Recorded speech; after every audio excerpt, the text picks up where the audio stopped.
Select Board meeting to order at this time. Are there any adjustments to the agenda? Okay. Public comment?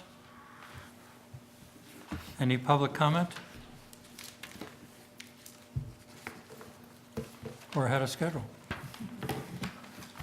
Hadley Stockwell regarding the car wash. Is Hadley here?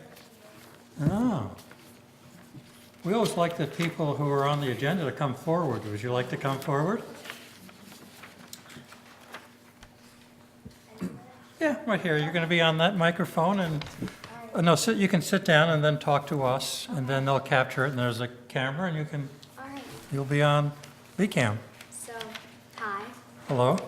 So, I'm doing a project.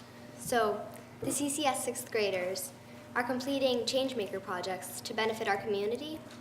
And so for my project, I'm fundraising for Green Mountain Habitat for Humanity.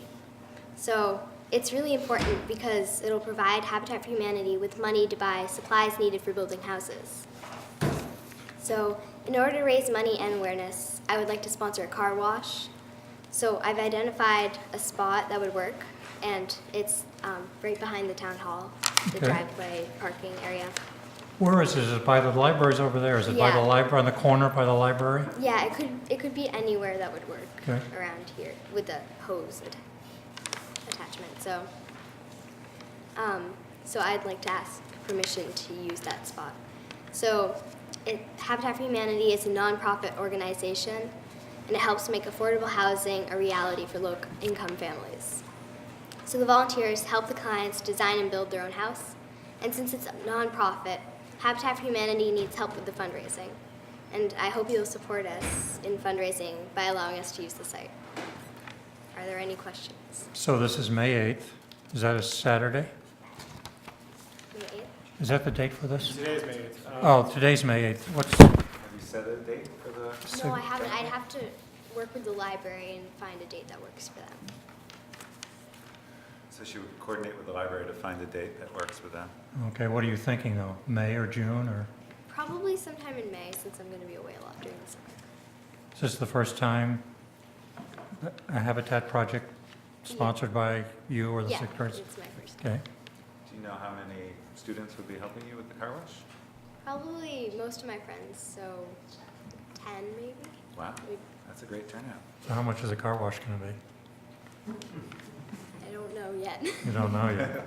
And how many adults will be there? do you think? Well, there's I have a contact from Green Mountain Habitat for Humanity, so she'll probably be there, and probably maybe 3 to 5. Now, are you going to be, one of the things, we're talking to our insurance company, is somebody going to be waving traffic in? Or, We'd have a sign, and probably someone would stand, but not anywhere in the road. Or, yeah, we want to make sure yeah. that you're very careful. Yes. Probably with an adult, so Yeah. you don't get distracted. Yes. Okay.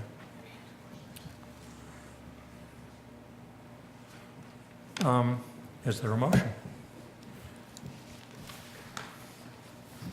Sure, I'll make a motion to approve the request of the library and/or town hall parking lot for a benefit car wash at a date to be determined.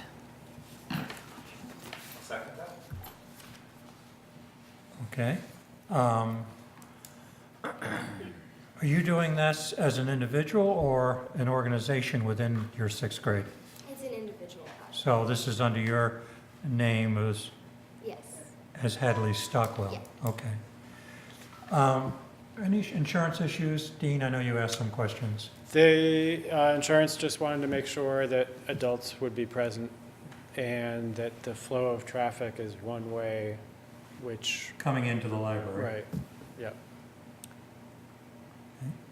We had emails that checked well capacity and drainage issues and none arise other than hopefully using a nozzle that turns on and off so you don't leave the hose running. But also, this is going to be an experimental thing. This is something new we've never done. Great idea. It's a great idea, absolutely. So anybody, yes, questions or comments? Is there a question with using soap and runoff to the wetlands in the area? I've checked. We'd work on the drainage, and we'd probably use soap, but we would use an all organic soap and make sure it's healthy for the environment to be. I didn't hear the question, so the soap and, It would be organic, and we'd Okay. make sure it would be safe for the environment. okay. Anybody have any other comments? All in favor of the motion, indicate by signifying aye. Aye.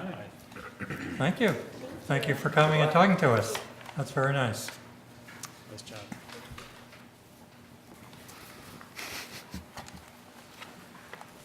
Sarah? So you're going to talk to us about the budget, and you've taken over for the gentleman that retired, right?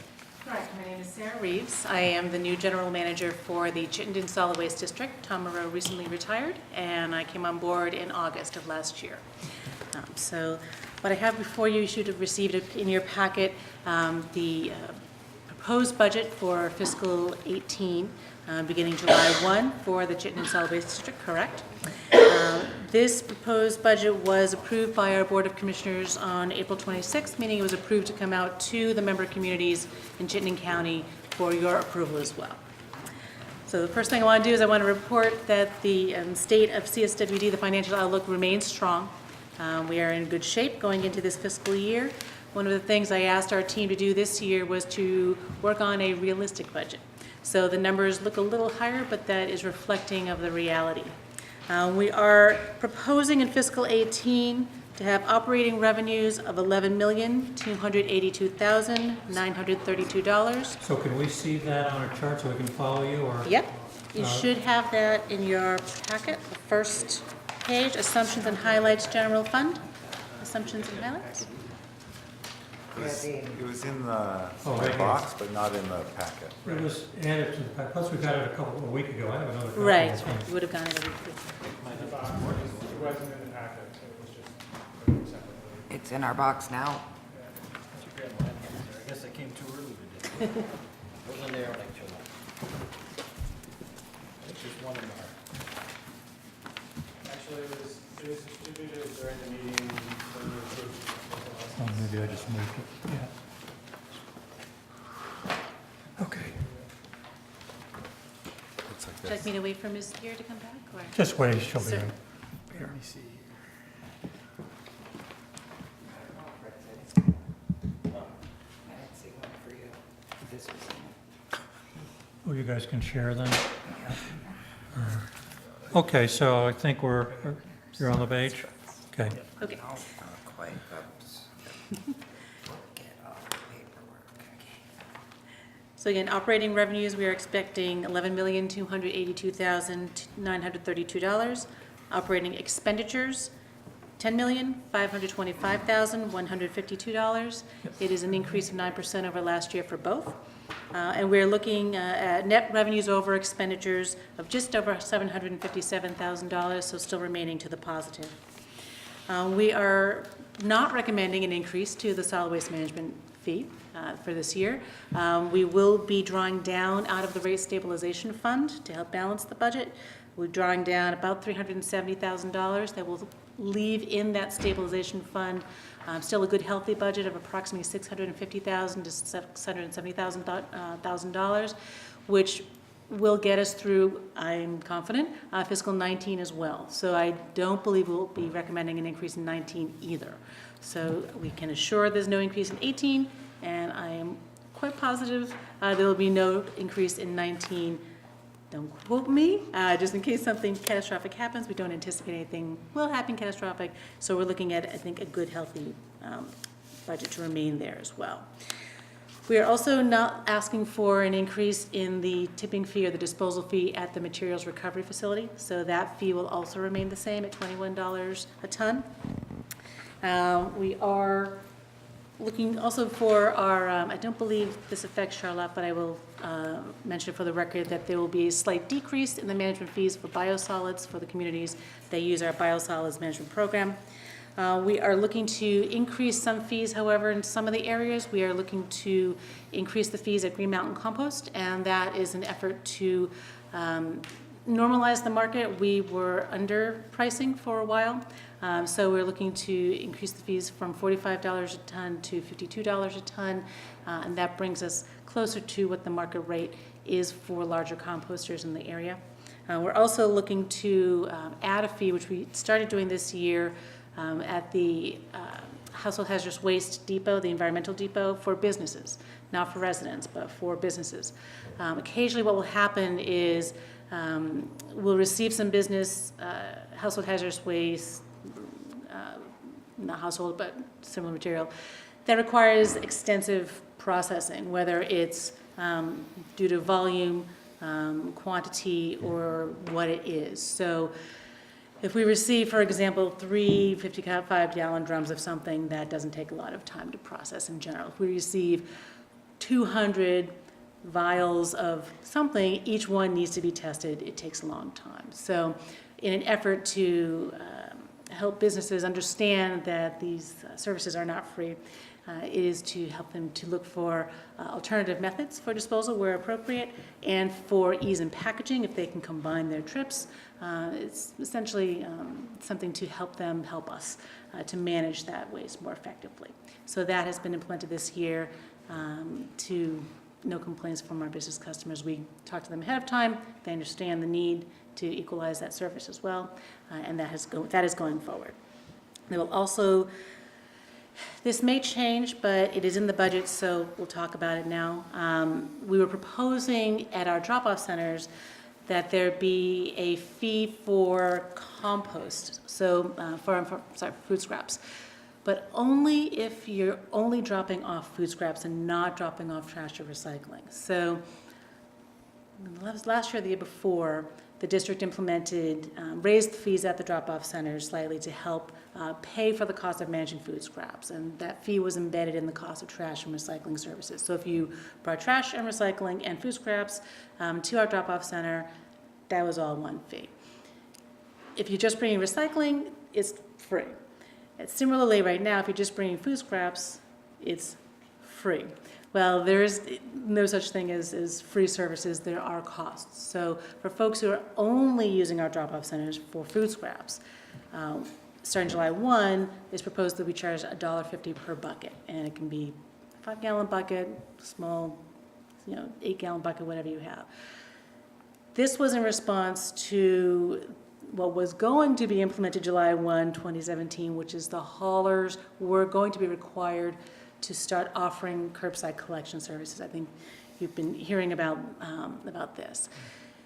The General Assembly, just at the end of the session last week, voted to postpone that deadline for haulers. So they will now have another year to implement that collection requirement. So this $1.50 per bucket was in response to that pressure from haulers. They were concerned that who would use their services and pay for their services if they could drop off food scraps for free at a drop-off center. Our board understood that. They agreed to implement this fee. Now that this has been delayed a year, our board may want to revisit that. But it is in the budget, so I wanted to flag that for you so that it is accounted for in here. But it may actually not be implemented this year, but it is there. So that is a potential change from the budget. May not be a change from the actuality of the drop-off centers. So that's still in play. And that will be discussed at our upcoming board meeting at the end of May. So those are the financial highlights for the budget. One more, the $53,000 reduction. Which That's the last bullet and number 2. which page? That you were Section talking 1. from Tipping fee revenues. Yep. The last one says 53. Page 2, section 1A. 52, page 2. Section Oh, 1. okay. 53,000, the reduction budget in MRF fee resume. Oh, that is reflective. So in the fiscal 17 budget, they have proposed increasing the TIF fee at the material recovery facility to $23.50 per ton, but they never actually did that. So they kept it at 21. So it looks like there's a decrease of 53,000. However, it was never actually, it's just a difference in the budgeted number versus the actual, they never implemented the increase. So the reality is this year's $21, while it seems to be a decrease, is actually maintaining the current tip fee. So that's what that is.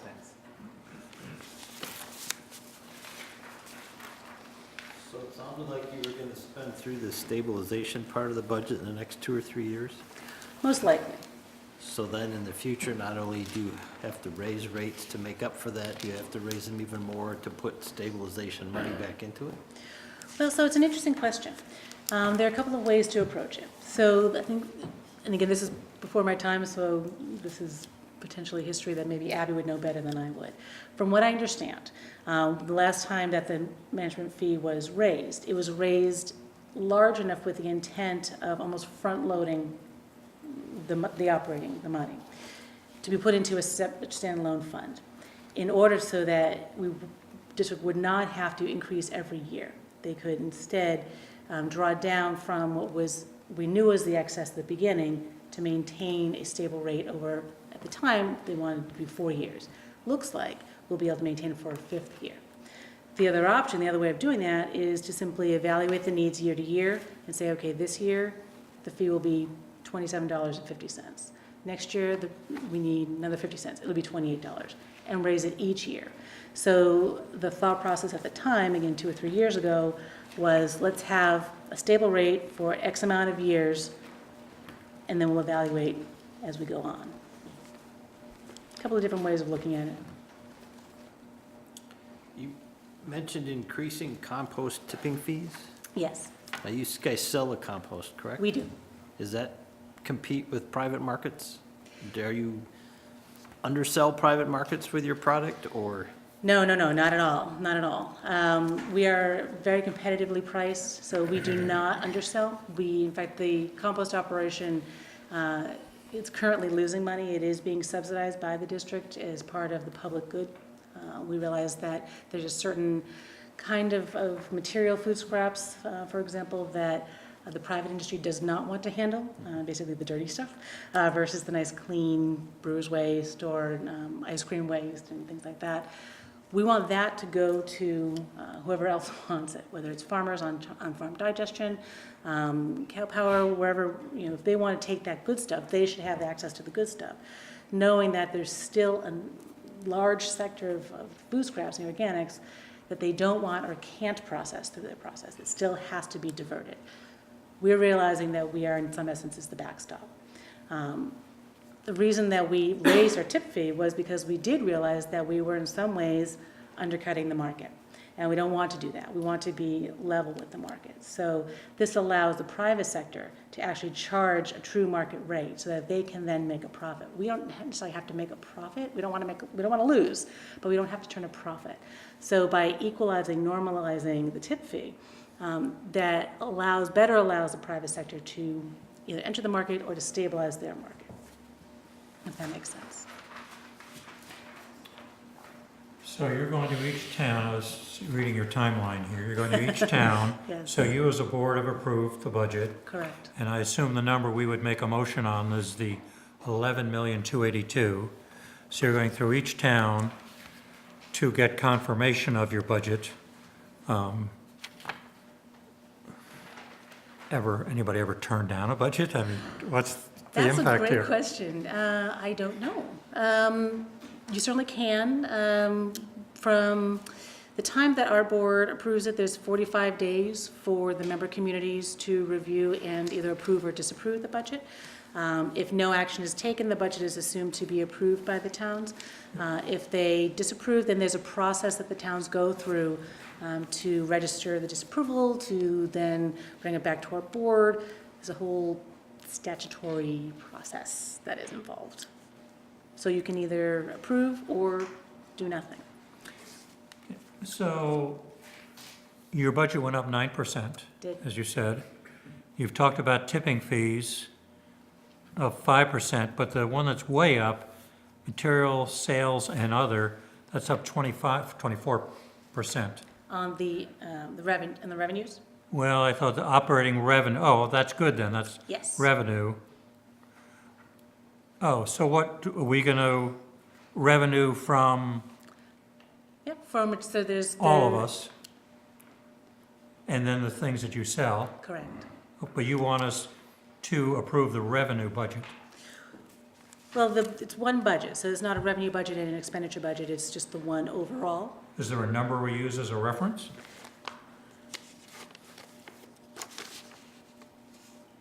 Or do we just, like, from the cover page, Yeah. It's a good- fiscal year 18 budget proposal? Okay. Yeah, yeah. And you've got the data within this. Correct. How many towns you got in? 18. 18? Mhm. How many have you presented to so far? 4, Nice. yes. And 3 more tomorrow, and then 1 more on Thursday. Then next week, and the week after, and the week after. Do you have, what are the long-term plans for the Heinsberg? Great question, yes. So Heinsberg, as you may know, has recently approved that they, to build a new public works facility at the location where the drop-off is. So as soon as they start their deconstruction of their facility, we need to be out of that facility, so ahead of that. So what we're looking at now are options for hopefully a temporary site. Where they say we can locate is not ideal. We'd have to run some electrical there, so it doesn't seem to make sense. So we may be looking at perhaps a fast trash. It's called a fast trash system, where it's basically trucks will come in, people will come in, drop off, and then it will leave right away. So it's a one-day, essentially what they have now in Heinsberg, which is 1 day only anyway, located somewhere else in town to accept basically just bag trash and recyclables and food scraps, and then it's in, and then the truck goes away and it's out. Another option I think that a lot of people in Heinsberg will use is simply to go to Richmond. So I think Richmond will see some increasing traffic. Folks here may go up to South Burlington. I think Shelburne doesn't, some of them Do use. you see it as Heinsberg as well. continuing now? I mean, Absolutely. continue? The goal is to rebuild in Oh. Heinsberg, for sure. I know that we've been looking at different options. Heinsberg, there had been some talk about somewhere in Charlotte. Heinsberg does still want the drop-off center, so where we can find a spot, we will. Again, the location, essentially they want us to flip. I don't know if you've been to the drop-off center, Yeah, I would so think that would be. that's what they want us to do. Well, yeah, and Yeah. that's where you have to put electricity. Well, Or for not. temporarily, they wanted to move us up the hill. So again, not ideal, either from a visibility standpoint, a traffic standpoint, and then obviously you'd have to run some electricity up the hill But if you were temporarily. to go over to the old garage spot, you can build state-of-the-art if you We got could, enough. it's a little narrower than ideally we would like, but it could certainly be done, it could be done. The other option is to talk to Heinsberg and say, do you have another spot in town that would be better traffic-wise, better circular flow than what they have in Heinsberg now? So we're still in conversations with the town about what that might look like. Believe they're looking to start their deconstruction this summer, though, so they want to get going. So we need to have an alternate plan in place, certainly by then, if not before. So we're actively, as I said, in conversations with Heinsberg to figure that part out. So as soon as we know anything, obviously we'll get that information out to the entire board. Abby will certainly bring that to you and let you know, but we'd also communicate that to the town manager, make sure everyone is aware of what's going on. But most likely, it looks like Richmond's going to see some added activity. So we'll have to manage that for sure. So is there a motion from the board? I was just curious what you did for work before taking over as general manager here? Oh, sure. So prior to coming here, I worked for Rhode Island Resource Recovery Corporation, and Resource Recovery Corporation is the statewide agency in Rhode Island that owns and operates the state's landfill and the state's materials recycling facilities, the largest compost operation, transfer station, household hazardous waste, and I ran the recycling half of the business. So I was responsible for operations and programs for recycling, recovery, reduce the PR, the lobbying, the advertising, strategic planning, so anything that had to do with talking about what we do to the public, that was me. Right, so then obviously budgeting, and I oversaw Retrofits, we recently had changed from dual stream to single stream, so I oversaw a $17 million retrofit of our MRF, rolled out lots of programming. So that was my most immediate job. I was there for about 10 years. Prior to that, I worked for a town. I worked in the Public Works Department. So I was the boots on the ground. I was the one, if you had your bucket hit by a snowplow, I was the one who ran out the new bucket to the house. So I did that. I did educational programs in the schools. Again, worked with the councils and the town council and implementing program. And prior to that, I worked for the Sierra Club, and I was an environmental advocate. Thank you. You're welcome. Thank you. Yeah, no, sure. I'll make a motion to approve the fiscal year 2018 proposed budget for the Chittenden Solid Waste District. Seconded? Second. Any comments? You have any comments, Abby? No, I support Okay. budget. Anybody else have any comments? All in favor of the motion indicate by saying aye. Aye. Thank you. Good luck with the other 14 towns, Thank you I very think you much. I said. appreciate your time. Thank you. Nice to meet you.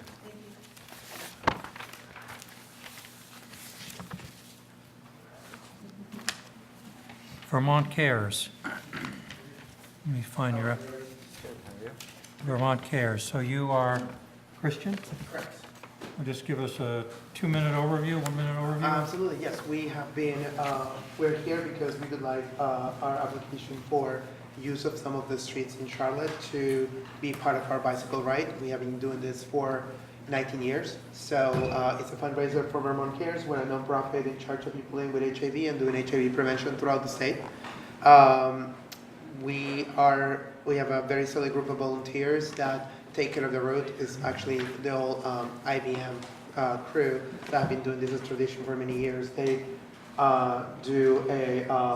they set up the route and then they clean it the day of the ride. So there will not be a stop in Charlotte, but one of our routes actually goes through Charlotte. So I don't think we've had any encounters or problems in the past. The police, EMS, and fire department have been notified about this ride, and we have volunteers in each station and a van that follows most of our riders to make sure everybody's safe. So your start point is where? Oak Ridge Park. So we go from Oh, Oak Ridge Park, I got it, Yep. okay. And you just ride through, We ride through. depending on the length of the, Correct. We have 17, 32, 67, and 100 miles. do we have any conflicts on this day, Dean? No. June 10th? Yeah, Ginger. How many years have you been doing this? We've been doing 19? it. This is our 19th year. In Charlotte? In Charlotte, I think it's our 16th year. Charlotte. Thank you. Is there a motion to approve this? I'll make a motion to approve the Vermont Cares Bicycle Fundraiser for June 10th, 2017. Second. Second. Anybody have any comments? Anything from Recreation? Is there a representative? Bill has been doing these in general sports. Okay. 50, grand total is 60 participants. Yes, we have between 60 and 80 every year. Depends on weather and all that fun stuff. That usually happens in June. All in favor of the motion, say aye. Aye. Opposed? Thank you so very much for your Thank time. you. Appreciate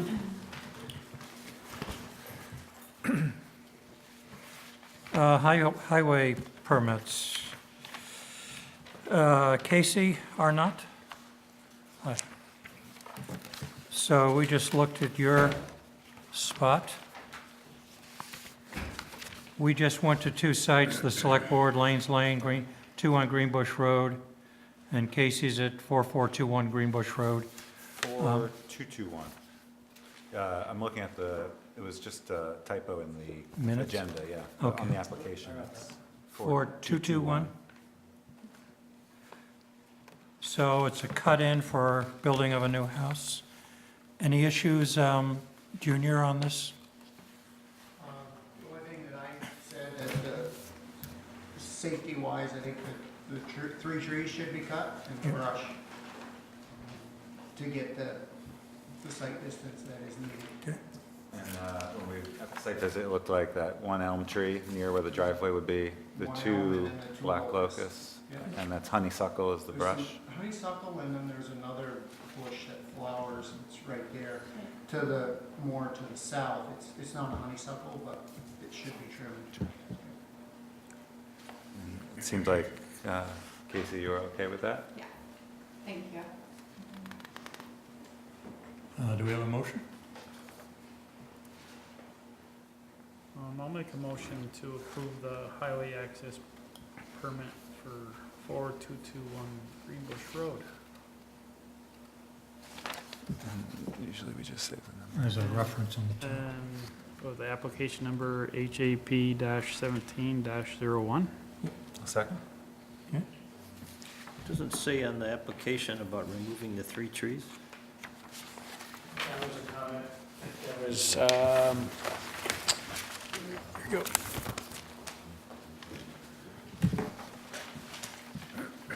Okay. Oh, on the copy you have? Okay. Was that seconded? Yes. Okay. And do we have to get this, their tree warden have to approve this tree removal, I guess? And so require that the tree warden give approval, Or we're subject to his approval? we or can't subject make to them. the tree warden's approval? Sure, you want to make that a part of your motion? then? Yes. Okay. And that's seconded? Okay. Any other comments? All in favor of the motion, say aye. Aye. You're good, Casey. Thank you. The next one is Eric and Whitney Finley.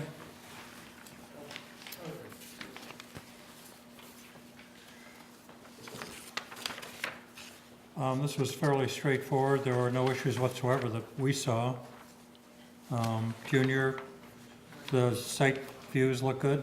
Yes, I mean, it's posted at 25, so they don't need the, there is a dip as you go to the north, but he's got plenty of sight distance Okay. for the speed limit.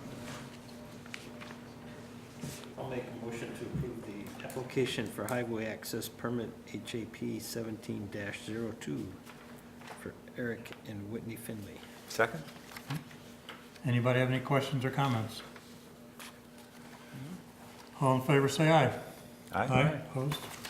Good, thank you.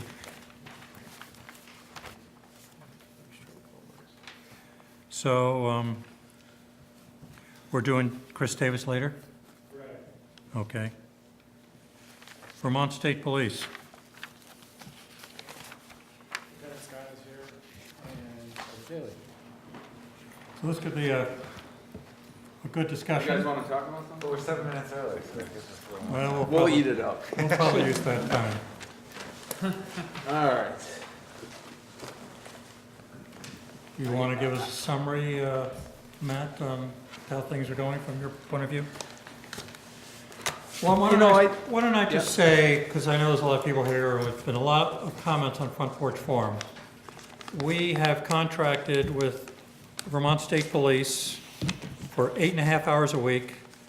We have a contract, it's overtime for the state police. This is into our second year. Someone commented in the Front Porch Forum that, we left Shelburne. We left Shelburne because of monetary reasons. They want us to participate in their overhead and much higher rates. And we talked to Heinsberg. They didn't want to participate. We talked to the Vermont State of Police, and we have a contract. As from my point of view, what we've contracted for has worked.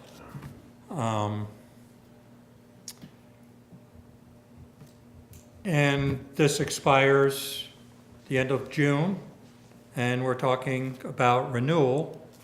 And I think there'll be some feedback as we open the discussion of how better to cover the roads, more hours, signage, speed bumps, all those things have been on Front Porch Forum for the last few weeks because of the construction. One of the reasons, because of the construction on Route 7.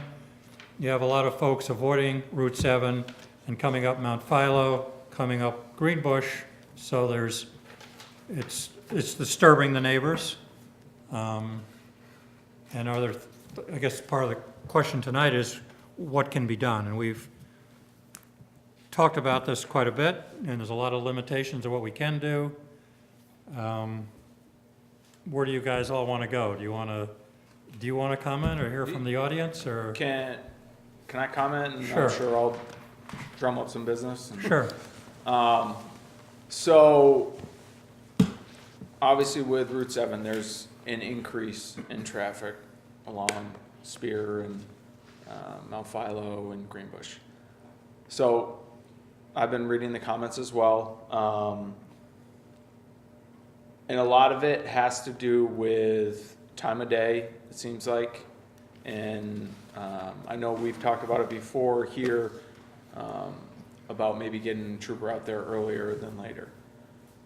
I specifically have talked to a few troopers about signing on maybe at 6, coming in through 6 to 8 to try to help with the speeding.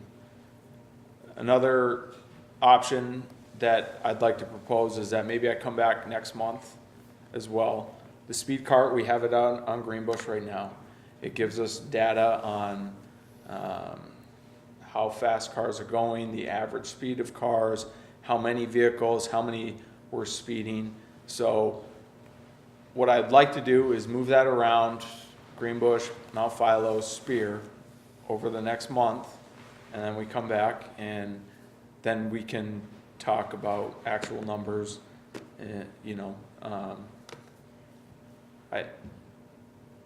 As far as state police and providing coverage, maybe I'm more attuned to it, but I see a lot more of them around during the day than I did when, obviously I live here too, so I see them all the time patrolling the streets in town. Maybe not as early as we should, but I'll take that one and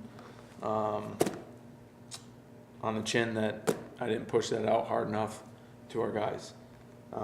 As far as accidents, I went back for the last 2 years, and and I specifically did Spear, Mount Philo, and Greenbush because those seem to be causing the most headache. I think Mount Philo had, in 2016, had 3 injury accidents. And that was the most. There's like 2 or 3 legitimate accidents. This isn't a minor fender bender where somebody goes off the road, has to be pulled back on. This is an actual crash, whether it's 1, 2 car crashes. It's a reportable crash through DMV. I know somebody brought up a fatal on Mount Philo, which happened in 2010, and from what I could research, that was the last fatal accident. And the next one was in 1998 on Greenbush. So, as far as accidents, I don't think that is coming into play from what I could see. Another comment to make. We've historically looked at enforcement fees that come to the town. So when you issue a ticket, I think 80% of that or some figure comes to the town, and the other 20% is for your administration and overhead. We have a budget for this year of $11,500 of fees coming to the town for law enforcement, and you're $6,000 ahead of that right now. So for the whole year, which ends 30 June, it's around, I think, 17,000 or so. Almost 18. Almost 18,000. So you're doing what we asked you to do, less warnings, more ticketing to make more of an impression. So that's been going on to the good, I think. The guys are pushing it out. They are writing tickets. On my monthly recaps, there's, the lowest we've had in the past year was around $2,000 in fines. A lot of it is $4,000, $5,000 a month. Now, are those all speeding tickets? No. Some are stop signs, some are non-registered vehicles which come into play, but the majority of them are speeding tickets. And I don't know, we can go over some of the speed cart stuff that we had last year, or we can address concerns. Well, I mean, I love your suggestion and solution of coming up with a month's worth of reportable data, and then we could come back and look at some of the numbers of what's happening on these roads that, you know, clearly it's not every road in town. And that would also be an opportunity for people to come back who are concerned neighbors and talk about it more. You know, I have another topic on all this. On Mount Philo Road, I think it's through the town of Charlotte, I think it's 7 or 8 miles. And the speed limit is what, 45?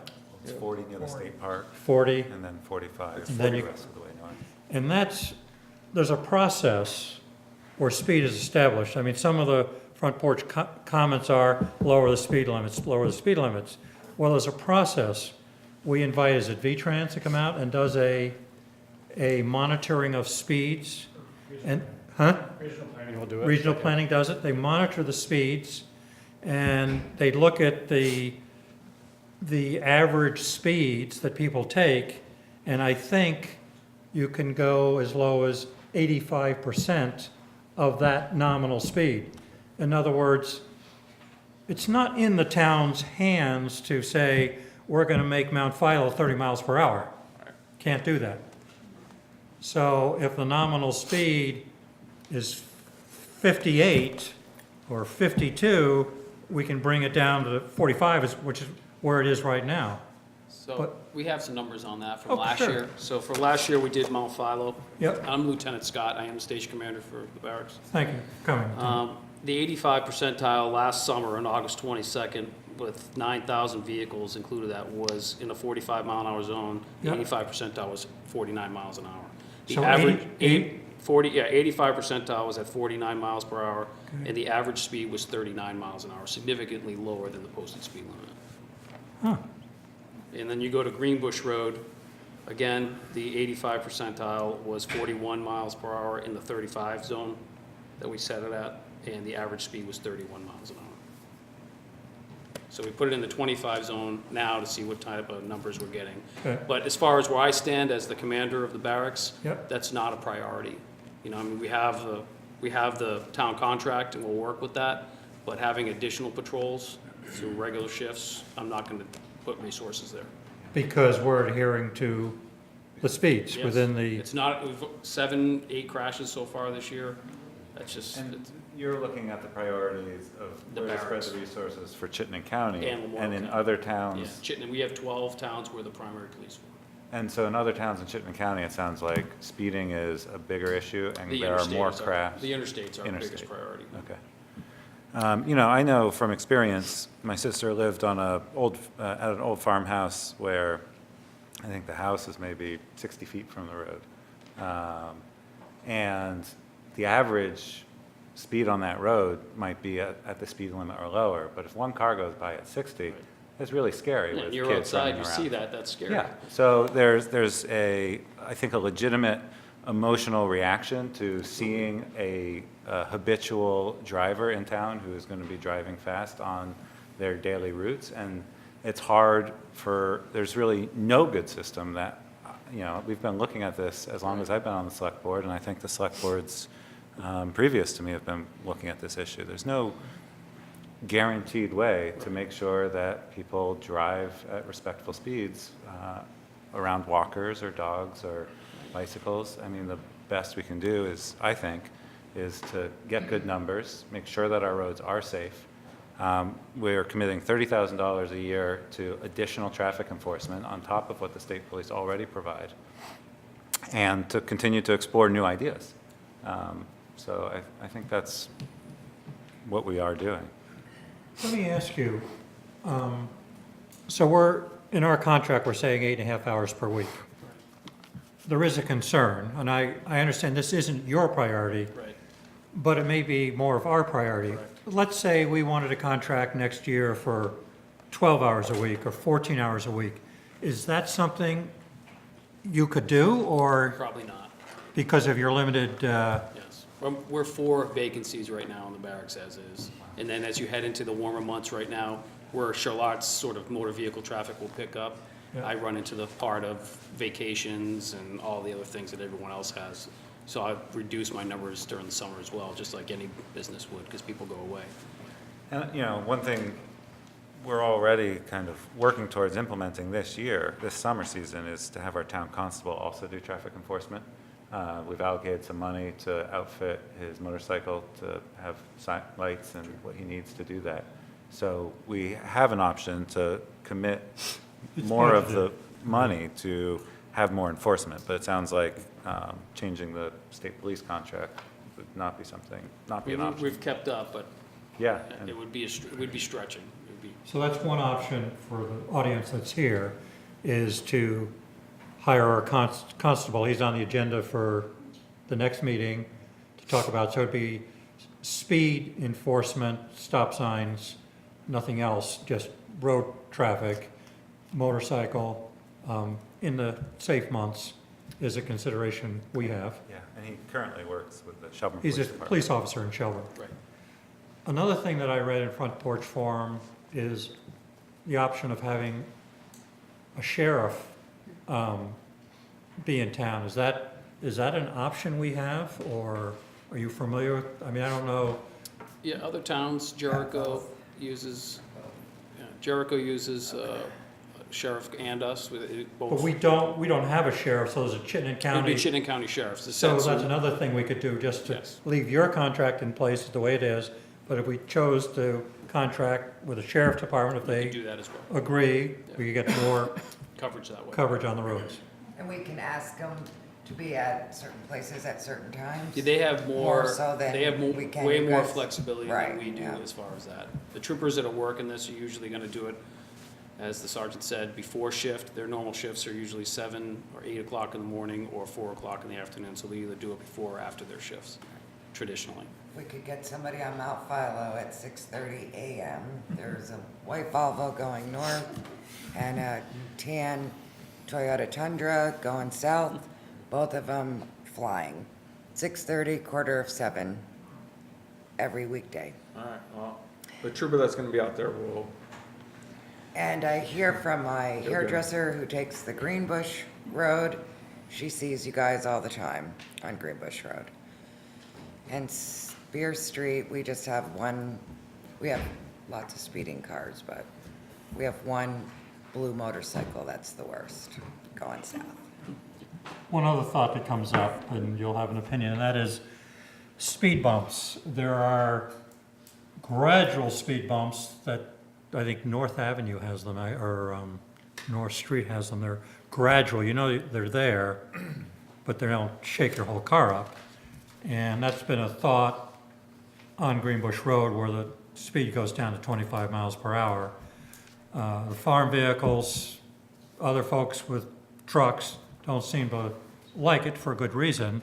And we could also get removable ones, you know, seasonal. You any comments on that effect, or is that strictly within our own process So here? we've had towns that Jericho's a town that has done it. You could reach out to them. Skunk Hollow Road is where they've added islands and some traffic calming techniques, signage, more signage, and some larger speed bumps, traffic tables they call them, to slow traffic down. The problems they usually run into is during the winter with the plow trucks, you know, Right. and damaging them that way. The fire department.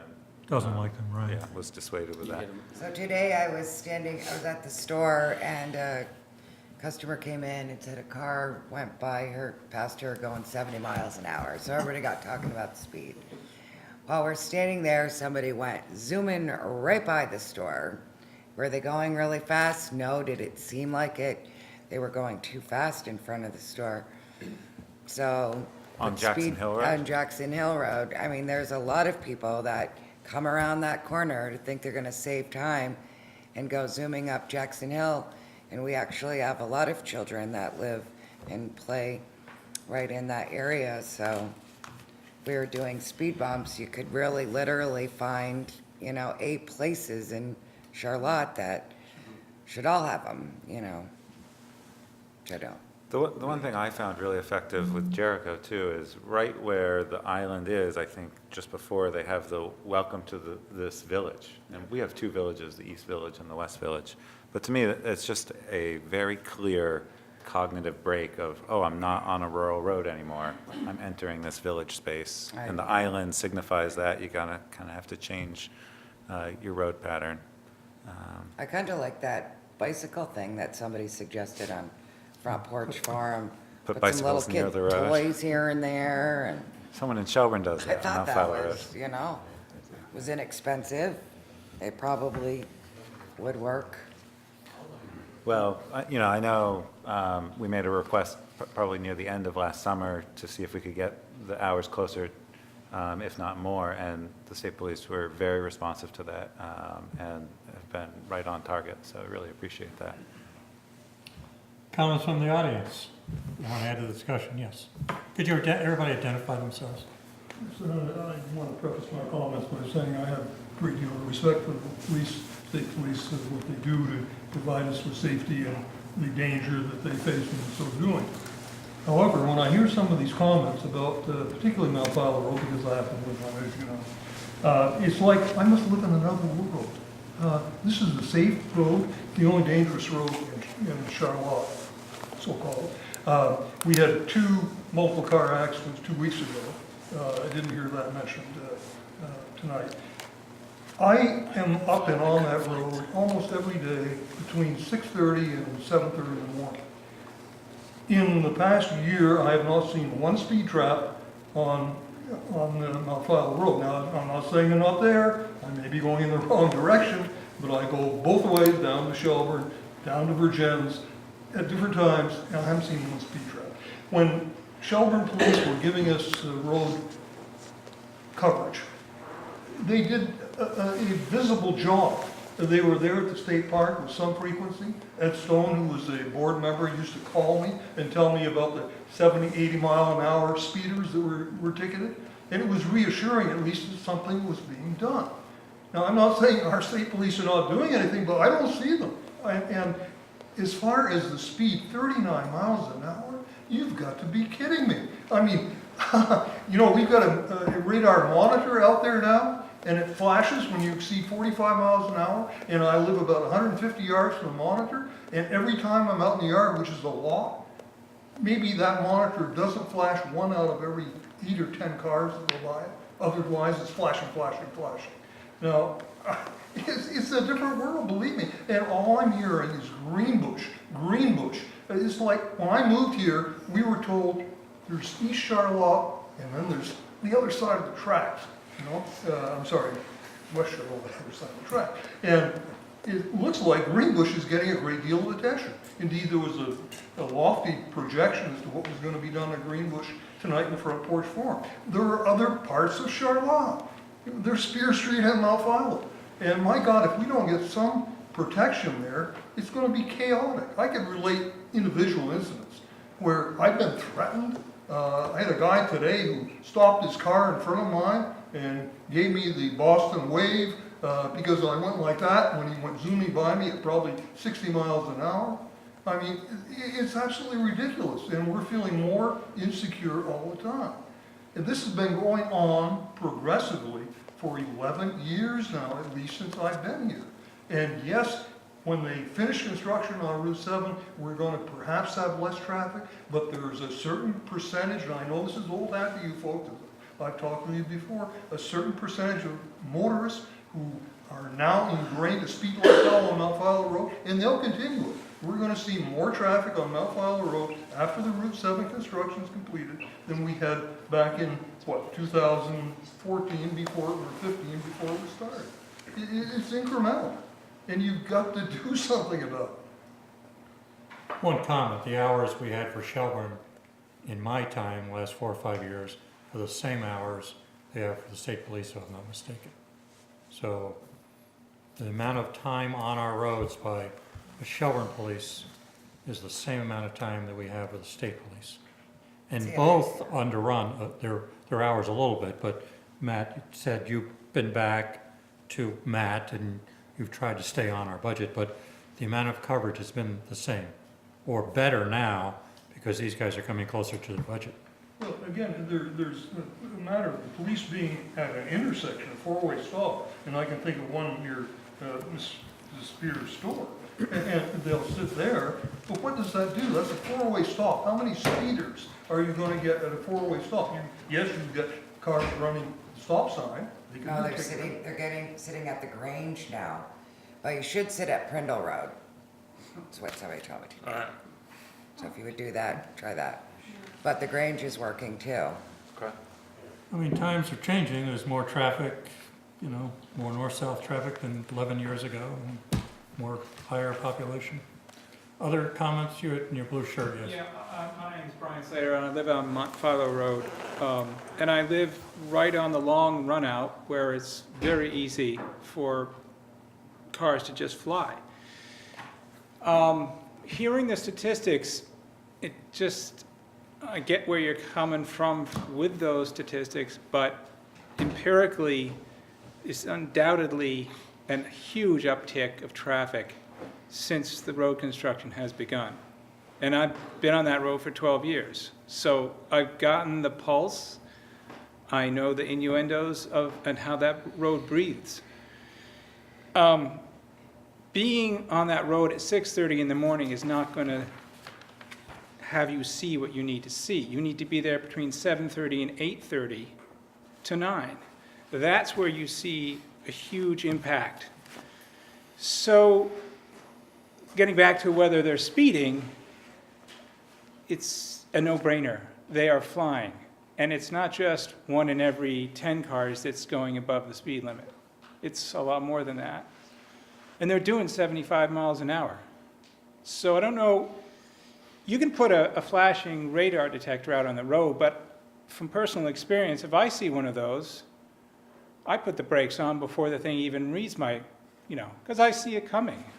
So by the time that monitor is reading the speed limit, is it accurate?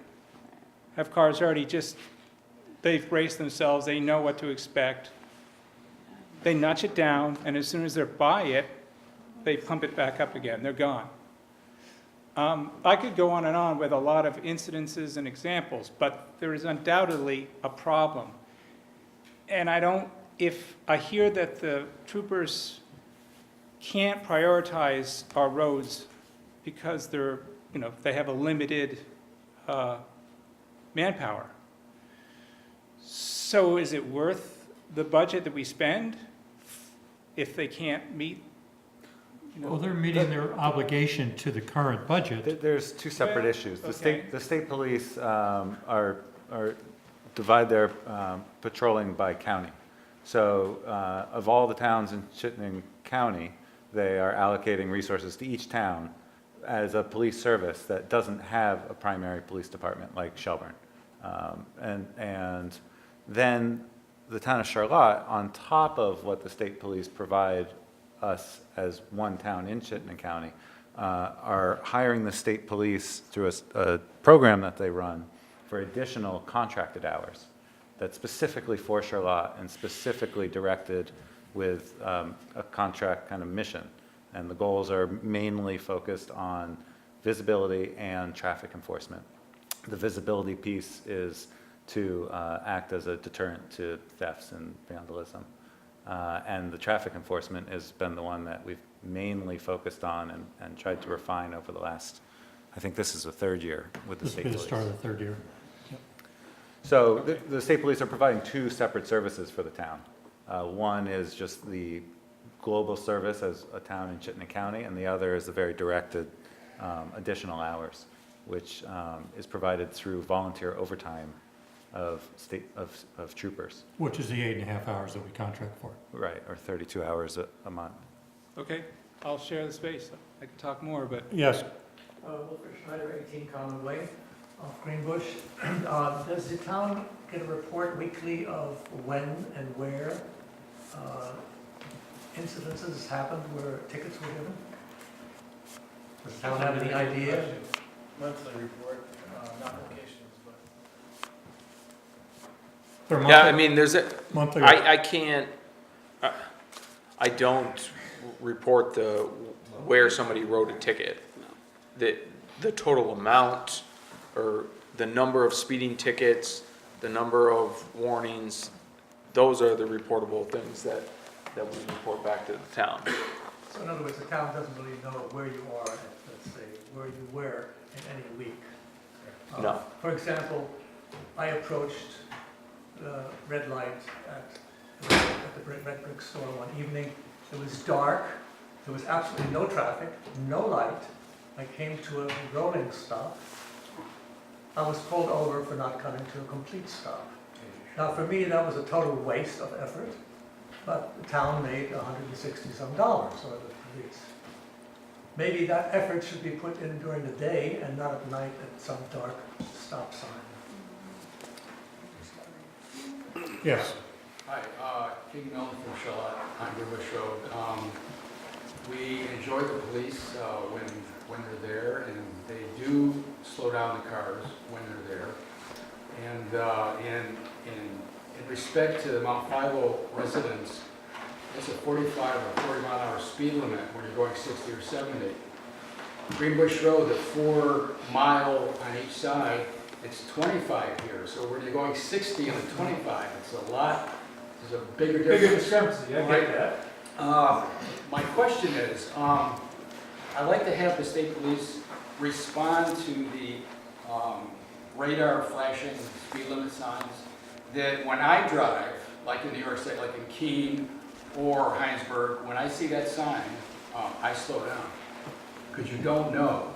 And I think we've been debating this since I've been here, probably 30 years, and nothing has been done. So I'd like to hear from the state police on, are these signs effective, these radar flashing signs? They're not that expensive. It's worth a try. It would cut your hours down. Yes and no. I mean, people they get implemented. You'll see a change in driver behavior, and then as it's there, people's bad behavior comes back.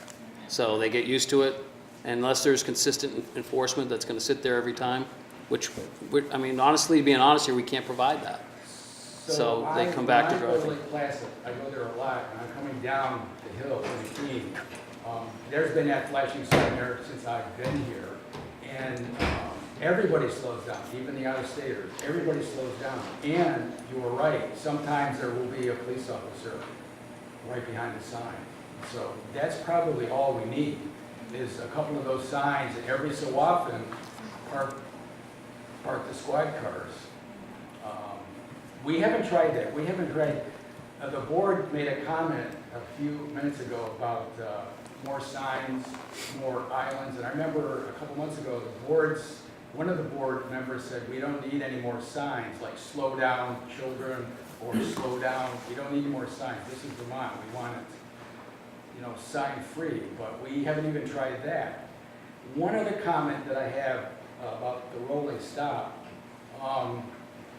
when you go through a stop sign, especially Route 7 and Ferry Road, every time I come back from CVU once a day or twice a day, I at least see one truck go through the red light, not the yellow. They won't slow down. That's a very dangerous situation. And I see where that could have more enforcement. But we're dealing for the last 30 years with Greenbush Road. That's number one.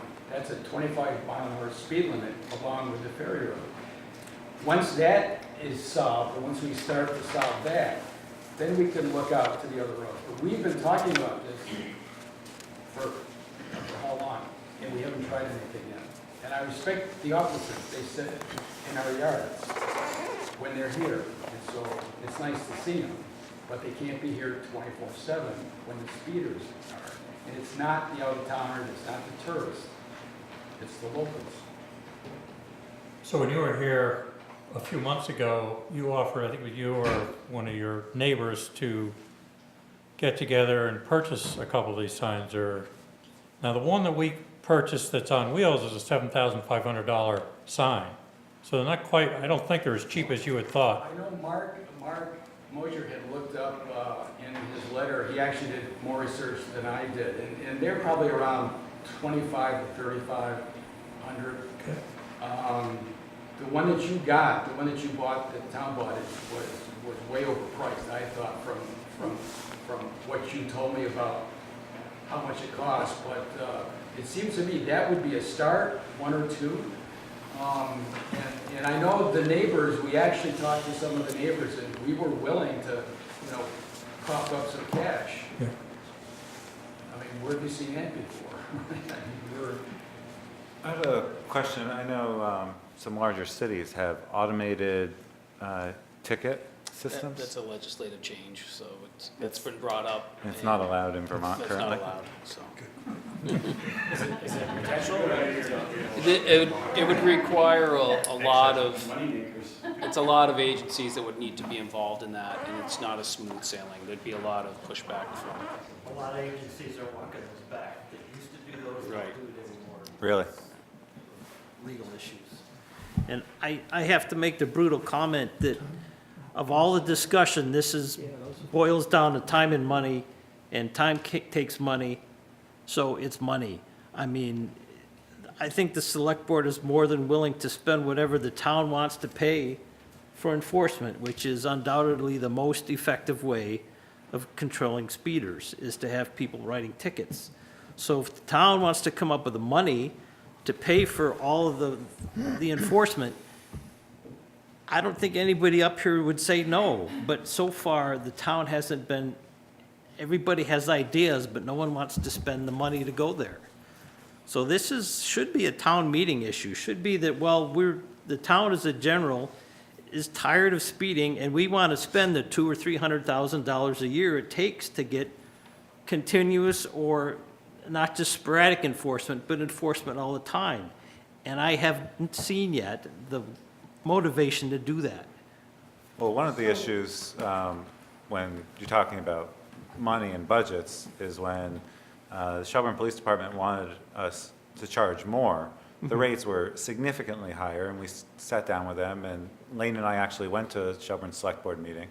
It was our first exposure on VCAM. And, you know, just kind of wanted to know what they were thinking and why the rates more than doubled, and or the proposed rate. We didn't go enter that contract. And they said, you know, we have a $1.2 million budget to run our police department. And so that's, not only is that a sticker shock to me, that they were hoping that there would be some cost sharing with that budget cost for the town, for us to get Shelburne Police Services. But I know that there are people in Shelburne complaining about the speeds on the roads, and that people are still driving too fast with $1.2 million in, I mean, it's comprehensive police services, but traffic enforcement's part of that. So, you know, for the $30,000 a year that we're spending, I think we're putting that money to good use. We're getting back 17,000 of it this year, which is more than we have.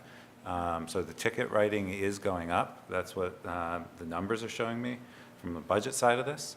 And I agree with you. If people want to put more money towards this to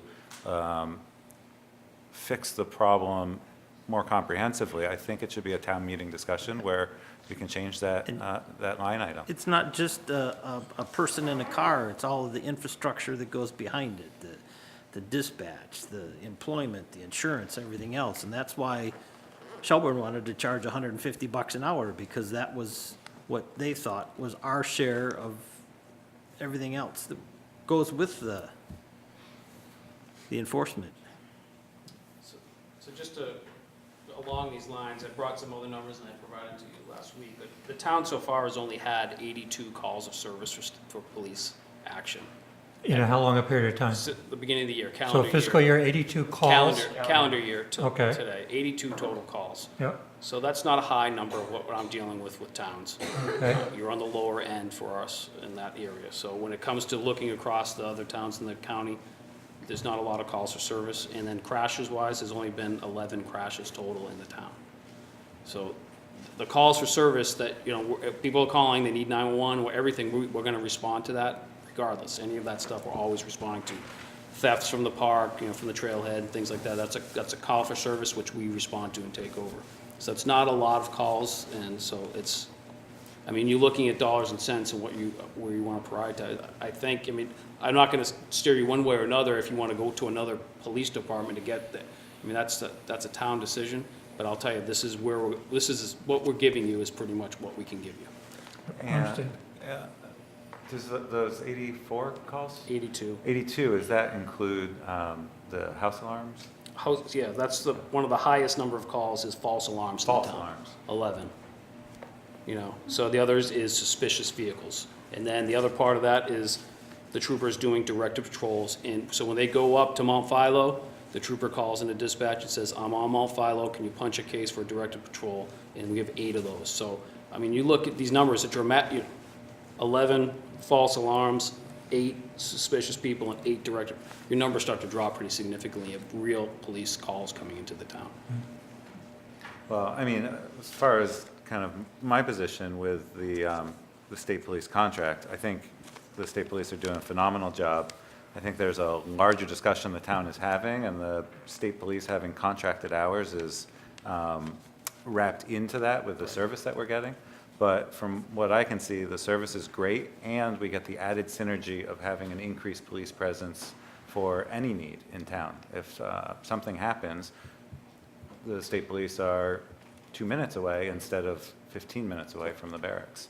So I think the time the state police is spending on the contract is time well spent, and if the select board needs more service than what the constable is going to provide this season, then, you know, I think we wouldn't look to, I don't think we'd look to change this contract this year, rather look to maybe augment it with I other think we should options. talk to the sheriff, see what that option there is there, and then negotiate a weekly hourly rate with the constable. I mean, I think there's some things we can do and stay within a manageable budget. Frank just looked up the fixed sign. Shelburne's have a couple of those, $2,700. You know, we can, you know, think about those. I mean, it'd be fixed. People that know they're going to be there. You know, Greenbush Road, you put one north and south of the old brick store, there's, you know, $4,000 by $5,000. I mean, I'm sure this one here isn't gonna collect data, though. it This is- will or will not I- collect data. Will, probably will No. not. Yeah. We should probably wrap this up. Anybody hasn't had their chance? Go ahead. Please identify yourself. I'm Luke Gadler, I live on Greenbush Road, and the police, I'm home a fair amount, self-employed, and the police presence is fairly effective. I'm really close to the road, I'm sort of on it. Yeah. So I'm well aware of the speed there, it's undeniable. And I don't want to get into a pissing match about what roads in town need it more. I think probably all the 3 roads discussed in this point need it badly. From my perspective, 8 hours a week, if that's what we're talking about, if I'm a smart driver and I have a feeling and I get used to a pattern, I'm just going to go somewhere else where I think that they aren't if I'm in a rush, personally. And I think that the idea, you know, it seems to me that there may be an issue here of if you write tickets, I didn't know that the town got some of that money back. So then I understand that if you write more tickets, it decreases your actual budget. You have 30 into it, you get 15 back, and you put 15 into it. But if you do something in some of these places, and I can't talk about the other roads, I can only talk about where I live.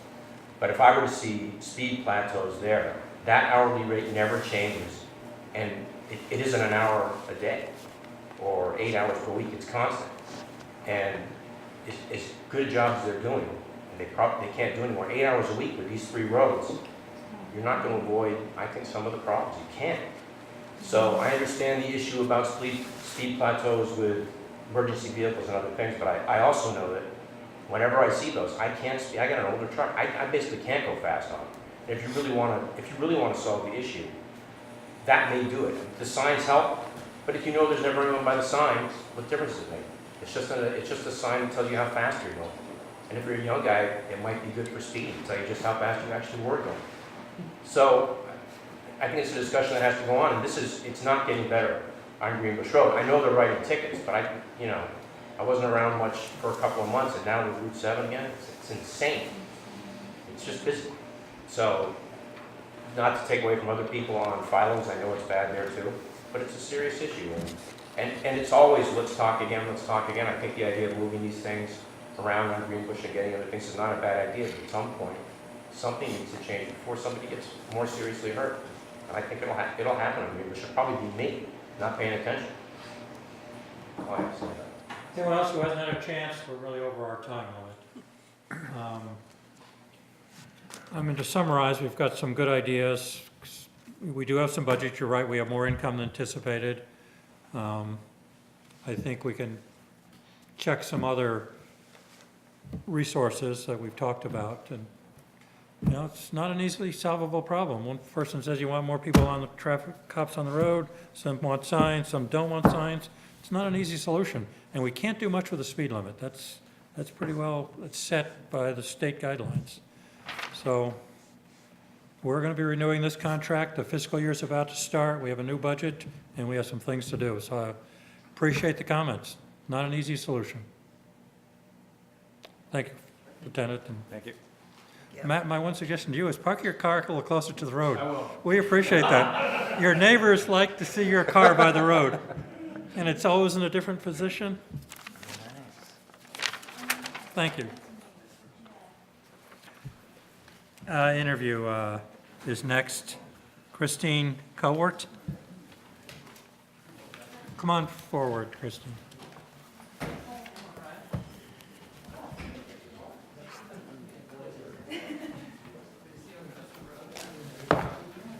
Whoa.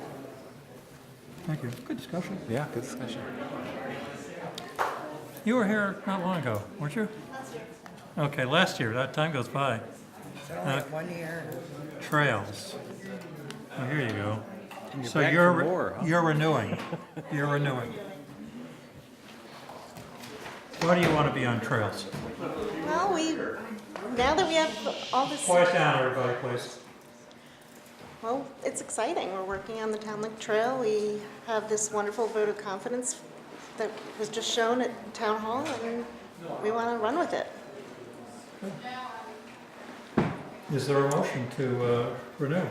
Christine? I'll make a motion to reappoint Christine Cowart to the Trails Committee for a term ending April 30th, 2019. Second? Any other comments, discussion? Our trails only have 1 year at a time? Does No, it do most? Two. This is, Yeah, that's why you're I here. still want to make you come here every year. I appreciate that. Well, thank you for your service, and we will vote. All in favor, say aye. Aye? Aye. Thank you.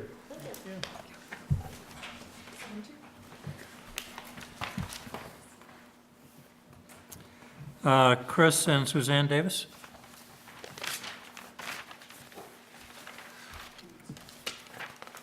We were at the site at Lanes Lane a couple hours ago, and you explained to me, or to all of us, what you wanted to do. Is this, this is in the form of an application, right? It's not really an application. There's just, it's a town lot because it's Thompson's Point. So there's, not often this situation happens, but Chris came forward and asked to have his, some of the site changes approved by the select board. We ought to have a document to reference it, though, is for a motion. Is this the document then? that's what I submitted. This is what you submitted to? Yep, Yeah. right. As well as the letter. provision. Oh, and the letter? Dated April 17th, 2017.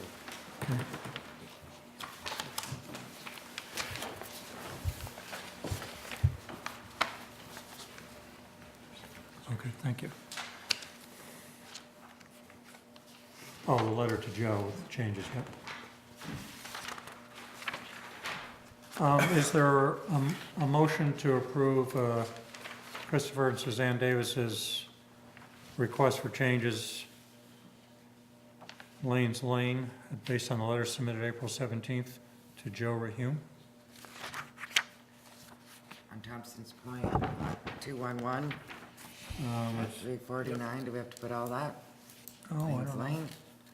Oh, lot 211, 349 Lanes Lane, sure. Is that what you said? Yep. Sure.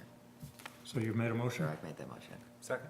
Okay, Could I go ahead. get it adjusted to Yep. include the draft plan of, that's numbered C1.0. And it's got a date here, a yellow. modified for Yeah. 1917. Yeah, this is modified for 1917. So that'd be a part of the package. Yep. You had a comment, Dean? Yeah, at the site visit, I think select board member had asked to have the tree wardens Confirm. confirm in writing his approval, and also Steve Williams, the operator, confirm that there's no problem with regard to the wastewater system. Okay. That's part of the record. So the motion's been made, seconded. Any other comments? You're okay with that? Okay. Yes, Winslow. Could you provide a brief narrative of what the proposal is? They're filling in the roadway, making it a little wider. Driveway. Instead of all the mud. Redoing a, kind of what I call a Vermont fence, the Or split rail. split rail fence, redoing that, moving it back a little bit. And they're planting trees, some cedars. It's all basically landscaping work. There's nothing to do with the camp itself. There's some structure. invasive buckthorn in the hedgerow that's kind of crowded out existing native shrubs, so getting rid of those, but then having the screen with cedars added once that. Blue stone walkway. Okay. Any other comments? All right. All in favor, say aye. Aye. You're good to go. So do I contact Steve Williams about a letter? Do you guys do that, or do I do that? I'll contact him, consider him contacted. But I'll call Chief Tree Warden and get him to. I'll do that. Oh, you can? Okay, great. Super. Thank you. Awesome. Thanks for the cookies and cider. Oh, you're welcome. Thank you. You bought us off. I didn't have any. They're down here. I haven't. Okay, we're going to talk about Lane's Lane and the wastewater system. So I think you brought it up, or you talked about it, Winslow, in the annual meeting, the March meeting.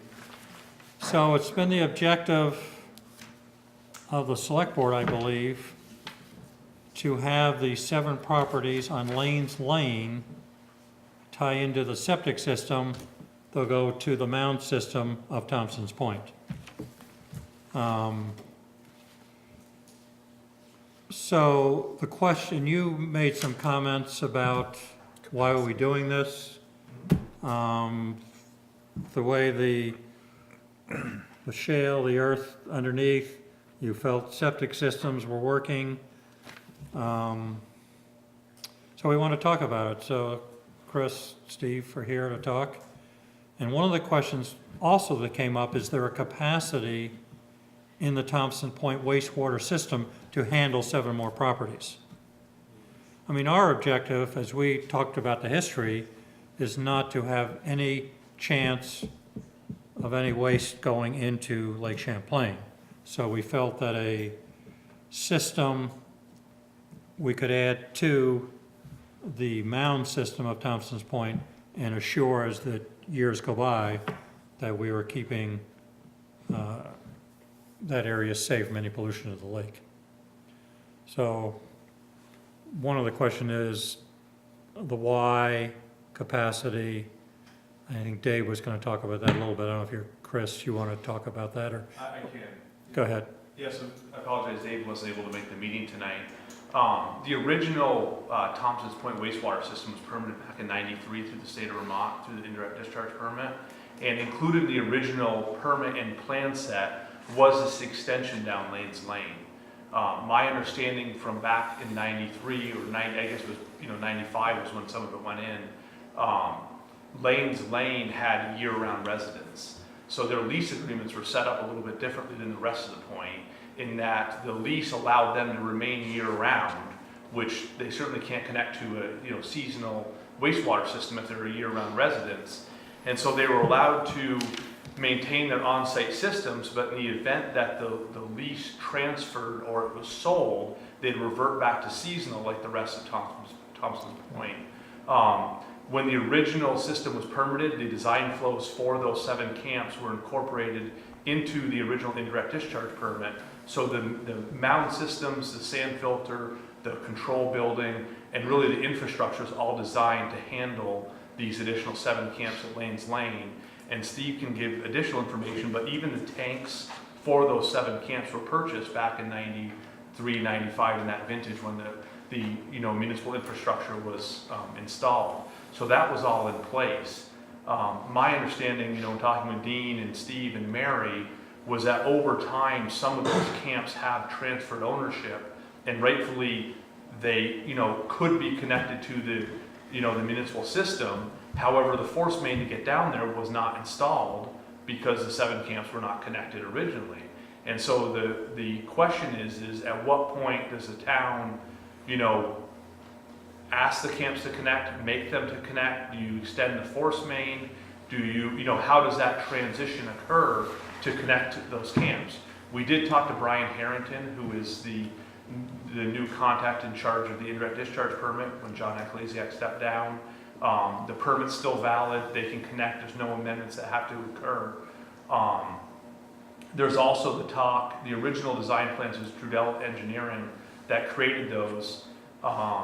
There were switch boxes in place or proposed. So if a camp was year-round, they were actually able to connect to the municipal system during the summertime to give their system a break, and then they could revert back to their on-site system during the wintertime when Thompson's Point was shut down. There's been no verification as of this day of those existing systems that I'm aware of. The original Trudell plan shows the approximate location of the septic tank and the on-site system. Our office did put together a little proposal to Dean to do an inspection of the systems to see, are they functioning? Are they failed? Is there any, health hazard, contamination to the waters of the state? We put in a little proposal to do that, but it would make sense to do that in the summertime when the camps are occupied. The systems now haven't been used since last October, so that's basically an overview of kind of where we're at. And I know Dean had asked Dave to come tonight to present. Dave couldn't make it, and then, Steve and I are here if there's other questions or anything else we can help. Yeah, can I just say, this is Chris Galpo of Civil Engineering Associates, and Steve Williams, who's the system operator. Civil Engineering Associates is the system engineer. And I appreciate both of them coming tonight for this discussion. So right now, as the leases change hands, we're renewing them as seasonal. And there's one year-round, and I think there's a second one that's year-round that I understand the property's for sale. I don't know if that's happened yet. So our intent was then to hook up, and at town meeting, we had a motion to borrow money from ourselves, and the motion got off track, really. We didn't want to go out and borrow money, we just wanted to use our own money, and the thing got off track. So here we are again, and the questions came up, capacity, and your suggestion of the checking out during height of the season, 4th of July type of time frame.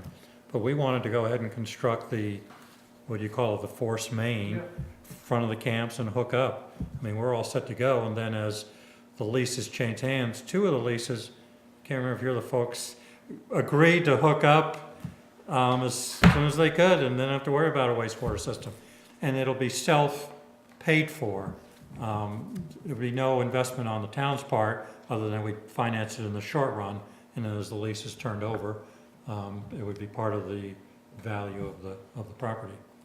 So, What are the lot numbers for on Lanes Lane? 201 through 207/208. Yeah, I brought a plan, and I don't know if you guys want to see the original design. I was just wondering, because I'm looking at It's already on. the Thompson's Point wastewater ordinance, and I'm not finding all those numbers on They here. are exempt right now, so you'd have to, it's in appendix, in the appendix, the lots that are required to connect, and so in order to require those lots to connect, the select board would have to amend the ordinance. Okay. I think the question's been raised, well, why hasn't that been brought to the select board to do? It seemed like it didn't make sense to do that until the system is actually there. So we want to put the force main in. I think you would put the force main in before you amend the ordinance. Right. Yes, Robert. Chris, the system is designed for a certain flow. Do we ever meet that flow? Without the 7 camps? Yeah, so I've probably been working with Steve and Dean for 12 to 14 years, and Steve basically takes weekly readings at the plant. It's an average, so the daily design flows are average, but in my history, it's never been met. If you're permitted for 20,000 gallons per day, I would say that you would peak probably around 15,000 gallons per day. Now That's again, 4th of July area. yeah, the 4th of July, and then now we're seeing the renters in August. I think the renting, actually, the renters are using more water Yeah, it's than the changed. camp owner. So the trend's kind of gone from the 4th of July into August a little bit. The one catch-22 we have with that is that the state, when they look at design flows, they look at it on a per-day basis. And so to say that we don't exceed the 20,000 gallons per day, right now it's an average of 7 days. So we may have an average of 15,000 gallons per day. The daily peak is probably a little bit higher than that, but that would require Steve to read that every day. Yep. But our permit says we have to read them once a week, so we're not gonna change that. Yeah, we're in conformance with the permit. To my knowledge and Steve's knowledge, we've never had a peak over that. And I think all of the camp owners are aware of the system much more than they used to be. So the flows, we've seen a reduction in the flows. Winslow. I spoke to Brian Harrington today too, and asked him about the flow data. You have it as well as he does. Yeah.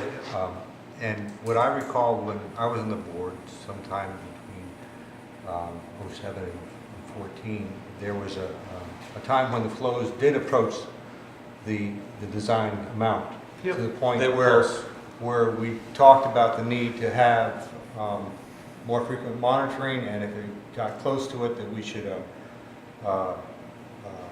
make notice to people on the system so that they could take voluntary actions to reduce their use. Now, two other points are noteworthy. The first is that when I talked to John Akalashik when it was first designed, he explained to me that this system, unlike most systems, doesn't have much of a safety factor, if any, because it was designed for seasonal systems. And so if you're at or near the design limit without 7 more camps, absent a large need for it, I don't see it as a wise decision to go forward and add more demand to the system. It's a comparatively, if you compare that force main, let's say putting force main down the street here, you have probably more good could be done putting a force main here in the middle of the town where you've got a design commercial district than you have a bunch of seasonal camps with no history of problems. And you got people who have businesses that can't expand. So it strikes me that that the work on Thompson's Point, A, is no big problem. B, it's a drain on town resources that aren't needed. C, if the individual does have a problem with his property, it's his problem, not the town's. The individuals own their well, they own their septic systems. And if they have a problem with their septic systems, it's their nickel to fix it. Now, we could provide a very expensive septic system that would challenge the existing facility, or we could allow them to replace in kind, as the law allows, on their property. And if on their property is not suitable, we have a lot of property across the road from them that they could use. But none of this is a cost to the town, zero. There's no cost to the town. Well, the finance cost, Let as me- you described. And I beg to differ on your saying there's no cost to the town. If we finance, there's zero interest. Because it should cost them some money to borrow that money for 20 years. And there's a considerable cost. We to can it. cover that in the overall assessment to the plan. The other thing I want to say, your math, if they're saying gallons per day is permitted for 20,000 and they're about 15,000, so that's 75. That's Let me what- just finish. There's 110 camps, and if you add 7 more, that's about 6%. You're not even close to getting to the maximum. I would be happy to discuss the numbers with you had we had them here to discuss, but we're going on recollection at the moment. We have all the data. Well, I say, we don't have it right here. We don't have it right here, but the data is out there. Right. You know, Could you they're speak filed. to the safety factor design? Safety factor, Lane's Lane, I've never walked Lane's Lane. I don't know if anything's leaching into that bay, because it's never been a Thompson's Point issue, because it's never been on the system. No, I'm sorry, I meant how much safety factor is built into the capacity of the system? So I can actually, the original indirect discharge permit actually speaks to that quite well, because one of the questions the town actually, so the town sent in a permit to the state reviewed that, they issued a draft permit, the town followed up with response comments, and one of the comments the town had was, hey, is there any way to build an additional capacity to this? And the town actually responded quite well, or the state responded quite well in several paragraphs, basically outlining that this system is designed for all the camps that are proposed to be connected, which would be including Lanes Lane. However, because the overall system is a best fit and that it deals with 4 mounds, it's not alternating, there isn't, back in 93, there was actually the need to have replacement mounds. So a lot of the old wastewater plants, you had a primary, you had a replacement. That went away in 2007, but back in 93, that wasn't the case. So they basically described all this, which I can get Dean as a copy. I mean, it's actually described very well, basically stating that it's fully designed to meet everything. It's been reviewed by the state, it's approved. However, there is an additional capacity in there for extra bedrooms or expansion of the camps that are there.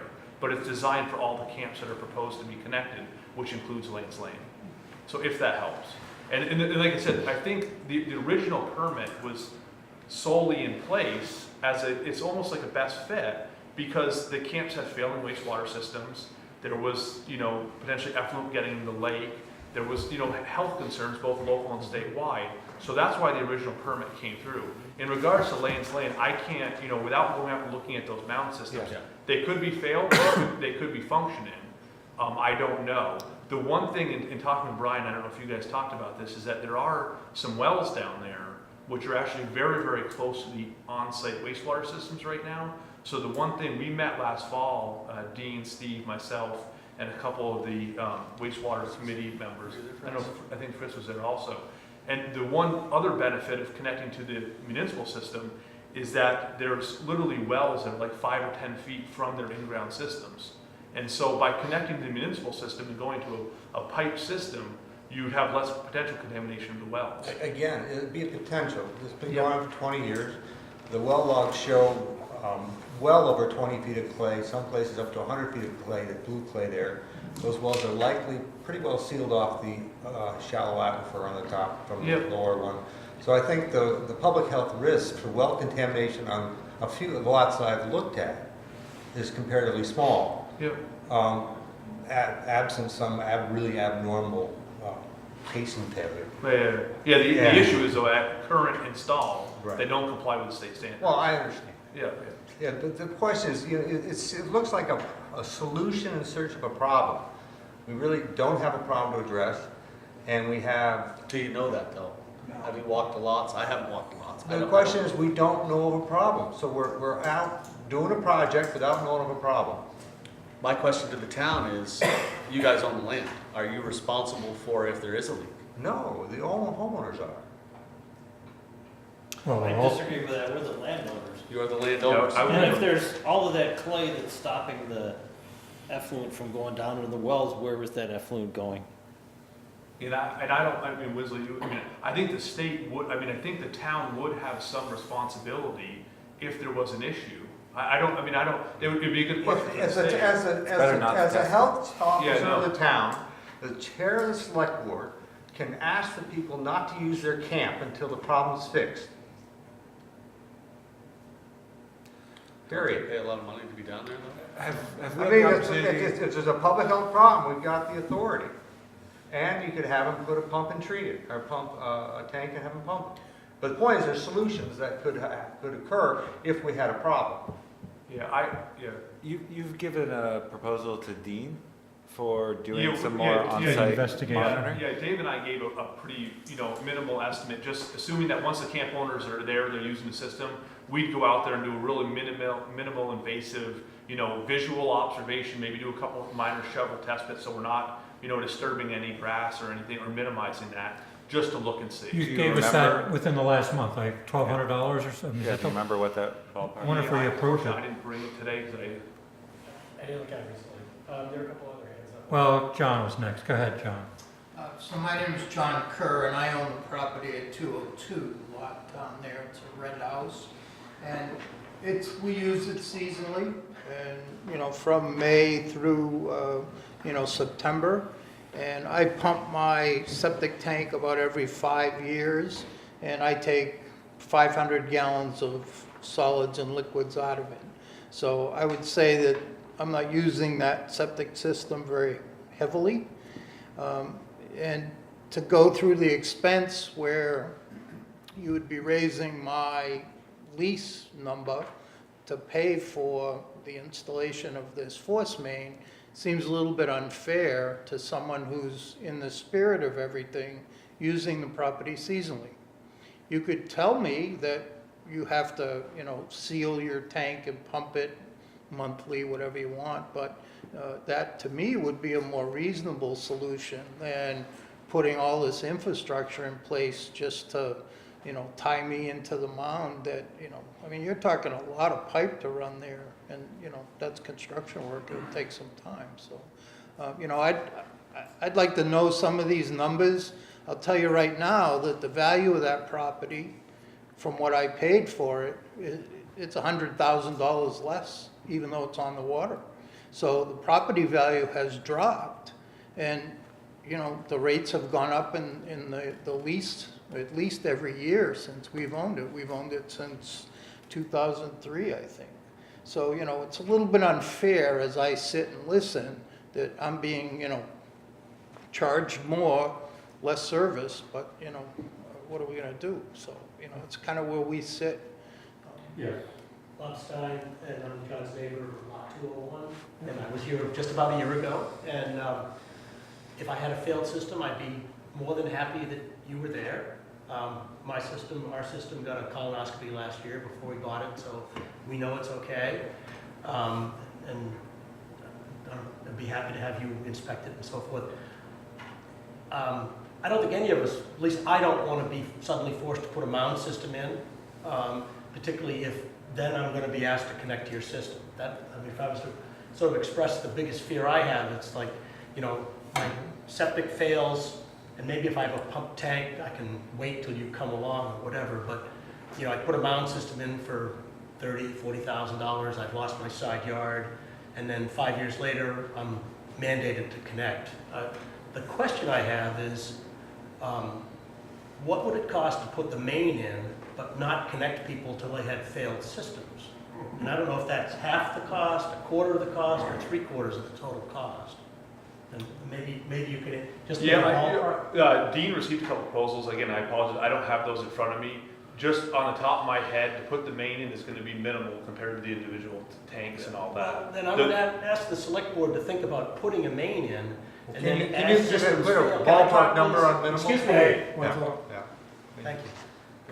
I'd like the board to consider that as an option then, and then those of us with systems that are adequate, we have insurance, which we've paid for. And I don't know how you find failed systems, but that's another issue for you to deal with. But if you had a way to inspect systems, then perhaps it's a win-win for all of us, because I know I won't have to put a mound in if my system fails.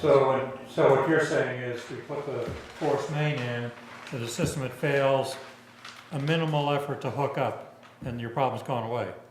Is that what you're saying? If the main is a 25% of the total cost or whatever, then it seems like we're buying insurance, the 7 camps. I don't know the costs. I'm not speaking for other residents. I'm the last guy on the line, so I guess everybody else has to be connected, available for connection before me, but it's a thought. Well, each one can go in independently. I mean, if you have a force main, Right. is it across the street? I can't remember. Yeah. Across the street? I think it is. Yeah. And that was actually one of the original goals, was that the force main would go in, the camps that could connect would connect, and then as time went on, the other camps that had to connect, if they transferred or by the lease agreement, they would connect. Steve would know, Steve was actually one of the contractors who could price it. We'll have to reprice just because of, you know, stone and this and that, but you're not talking a ton of money. The force main is pretty minimal. I mean, it's a mini excavator with a small trenching bucket Yeah. to go down the edge of the road. 15,000. But you gotta hook all the way up to the to the main system. Yes, it's not that far. It's actually just across Where your where Junior had big done the tanks- culvert crossing. Where the big central headquarters of the, Nope. It's actually Where the you last. guys were parked, Oh, looking at the driveway, last- right there. the 7th house in, you can hook up right there. Exactly. Yeah, Oh, it's that just is- across the brook. Oh, that's It's not, nice. it's not that far. Yeah. So I would just, the way you phrased it was a little different than what I said. I would say, we don't connect everybody that can connect. I'd say maybe you monitor systems, and when a system fails, you then have to connect. Yeah, I would, from an engineering perspective, I would think if I was a camp owner on Lanes Lane and my system ever failed, connecting to the municipal system would be a much better, cost than having to rebuild my system. And like you said, the problem in today's standards is that a best fit may mean pre-treatment, it may mean a mound system, it might mean an elevated box system, like we have a lot of those in Colchester, and you might lose your entire front yard or your entire side yard.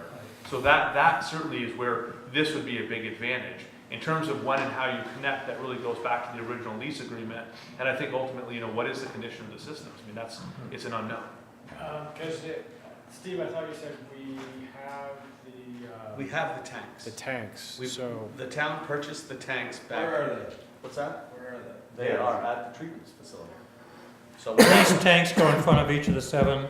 these tanks will go in each section of yard. They're 100-gallon tanks because we would use existing septic tanks to keep the solids. And that's a we would pumping pump just the effluent from each individual tank into the force main and then back to our sand filter at the main plant. And a lot of the cost also came because by putting in these little ejector stations, you have to wire all of the, pumps, and then you also have to feed off the existing camps. So it's a matter of bringing that up to, a state or legal standard for license. Which we wouldn't have to do if we just put the force main in. If you just put the force main in, then you're just putting in a 2-inch force main, and then you have it With set valves up and boxes. with valves and boxes, so whenever the camp owner wanted to connect, they would do that. That actually occurred when the original permit was constructed, and Steve was actually the installer, but the original permit was issued, construction occurred, and some of the camps were given, I think, like a 5-year. When they had, if they had placed a mound system within the previous 5 years of that system, they were allowed to say, okay, you don't need to hook on for 5 years. So we went by the camps and put boxes in and everything up until the 5 years was over, and then we went back and hooked them all up.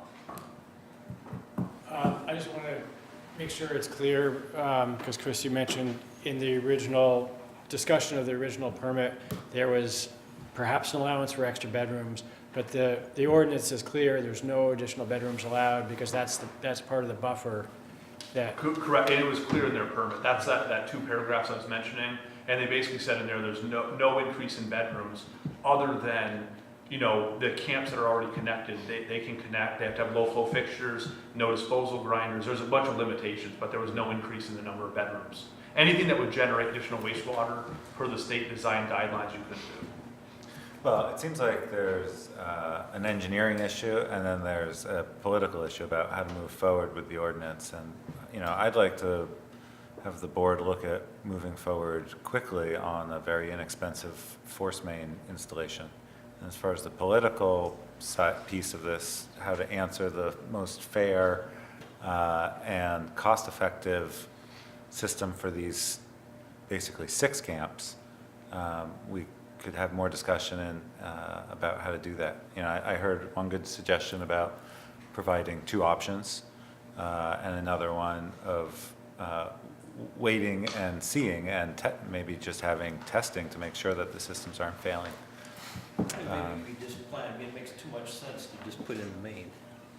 Yeah, I mean, that seems like, to have that main I there think is maybe good that for it should be a everyone. plan to put that in this summer and then also look at the systems in the same summer. And if they're all fine, they're fine. If one of them needs trouble, it's like, hey, we're putting in the pipe.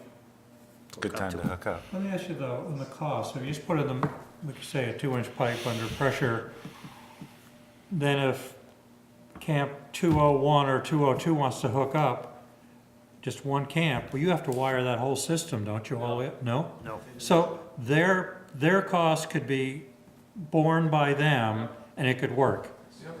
You don't have to worry about the other 6 camps. Don't have to worry about the other So six. anybody could do it like you suggested, I If he thought a year ago. fails- if he You kind of fails- wanted to do it, but, and you I'm not can. gonna be the one that fails. Yours is good. If his system fails, we can hook just him up. Yeah, And okay. that's it, as long as the force main is. So what in. we'd want is a revised, Dean, we'd probably want, as you're suggesting, the cost to put in the force main, and then just get an estimate of a single hookup. But then you're gonna say that the power boxes have to be visible, and some houses have different, Yes. hookups. The electrical part of it is gonna be a little trickier, but if you hook them up individually, you know, you go into, you get the electrician to come in and say, okay, this is what it's gonna cost for this one. Each one's gonna be a little bit Right, different. right. They're not gonna be thousands different, they're gonna be a couple $100 Yeah, difference. And it can be voluntary / mandatory if it becomes a best fit issue with the state, wastewater permitting. So, I think that leaves the flexibility where the town isn't being heavy-handed and saying everyone needs to, right. I Do think this. we agreed a month or 2 ago to have you proceed on your minimal effort to see if there are any failed systems. Yeah, I don't know if it ever got approved. I don't Did know we if vote saw on it? I don't remember being voted on. I saw it, though.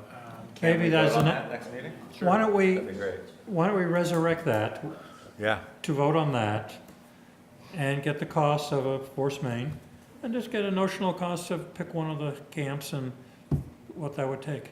Because you have to bury this 100 You have to bury the gallon tank. hook up the power and. Let's use Bob's. Is that right? You used a lot. Honestly, we should use him because he's the furthest away. He's gonna be, pump curves and all that, he's gonna be the furthest away. Us. Oh, no, excuse me, us. It's not gonna be just me. Okay, once again. What's your- Despite the fact that the systems have operated for 20 years without needing a force main, and you stand potentially to put a force main in, that'll sit there for 20 years without being used. If you put it in, use it. Huh? If you put it in, use it. It's Well- not even an option. Well, you can play the cards that way, I'm just talking about need. We've had 2 residents said they'll hook up in our Okay. discussion over the last All right, well, year. that's new news to me. What I suggest and ask you to consider Yeah. is a trend analysis over the last 20 years of the flows by week that shows whether or not the demand on that system with the existing users actually really increasing.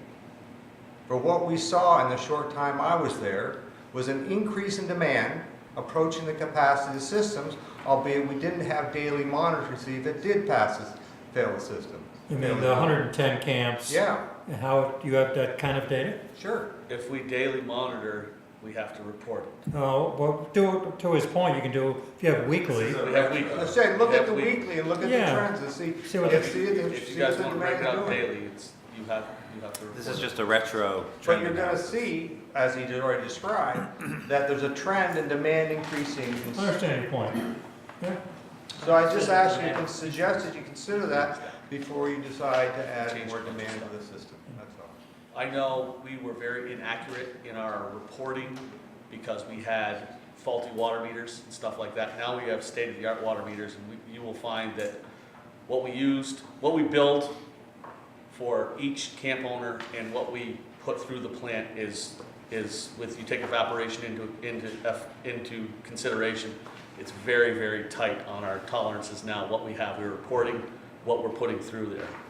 So it's certainly different than it was 15 years ago, even 10 years ago. With the technology we have in there now, you're getting accurate numbers.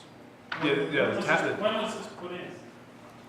95? 95. No, the new meters. The new meters were a couple years ago.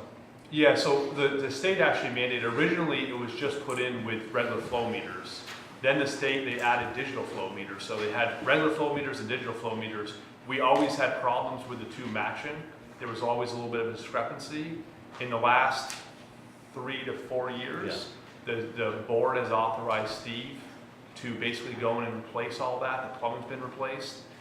We also had some issues with some cavitation where it would continue to spin even though there was no flow going through. And so Steve's done a lot of work on that. Just for reference, in 2016, the highest flow was the second week in August, and the average was a little over 10,000 gallons per day. So it was a little, almost, half of the 20,000 gallons per day. Now, again, that's weekly, it does take into account the day-to-day peaks, but that's just for 2016, just for reference. Sounds like we have a plan. Anything new to add to this, Sir Robert? You and I always have something to do. You do, but we gotta, In 1993, the reason why we built the system was for the failing camps on Thompson's Point. Any of the 7 that are on Lanes Lane right now, I guarantee Chris would never design that system today, or 10 years ago, or 20 years ago. So, when Winslow says we don't know it's failing, if you don't look, you don't know. And that's been the problem with the state of Vermont when it comes to water quality for a long time now. It's not uncommon for a homeowner to know that These the camps were supposed to have been hooked up at the time they were sold. When we did the system in 93, or got approval and did it in 95, these systems, if the flows of the system allowed, they were supposed to be hooked up at the time of the sale, when it transferred from the people that have the original leases. And now we're on 10 and 15 years away from those, and they still haven't been hooked up. so we have a plan. That's fairly clear, Next meeting, The- we'll have the contract for evaluating the systems. right? Get an estimate of the cost for the force main, a sample hookup. Cost. Is this every 5 years? And then I you're think over what we 50. would do is vote on the test of the systems in the short term. Now, the camps on Lanes Lane, is there any that are still full year? Yes. One. Two. One's for sale. Lanes and, Less for us. His is for sale, Right. and I know he had expressed interest on hooking onto the system. And now are those going, when they're sold, are they gonna become seasonal? Has to, that's our policy, yes. So there'll be only one left, L'Esperance, Not Yeah. planning to sell. not planning to sell in the long term. And how does that one run on this system? Well, what we If they decide to hook So, on? so L'Esperance, my understanding is they have and again, I haven't been to their site, but my understanding is I believe that they have a newer system, right? They rebuilt that. Something like that. I believe they did.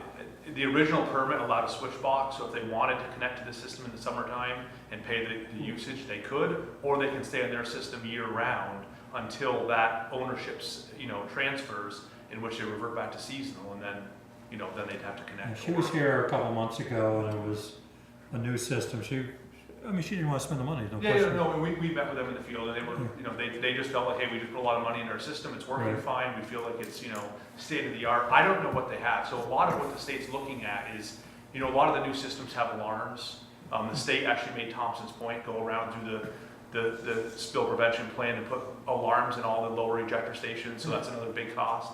And so you have alarms, so if a tank overflows, you have an alarm that goes off. And so there's a lot of those safety factors that are built into new systems that aren't there in the older systems. One more thing, I guess, I'm wondering, Frank mentioned the ordinance and whether the ordinance would need to be amended to, allow or require hookups at some point down the road, or whether we amend the ordinance as we go. Don't we want to see if we have any failed systems? That might have an impact on us. Okay. I would say there's no rush here, so let's get the study done.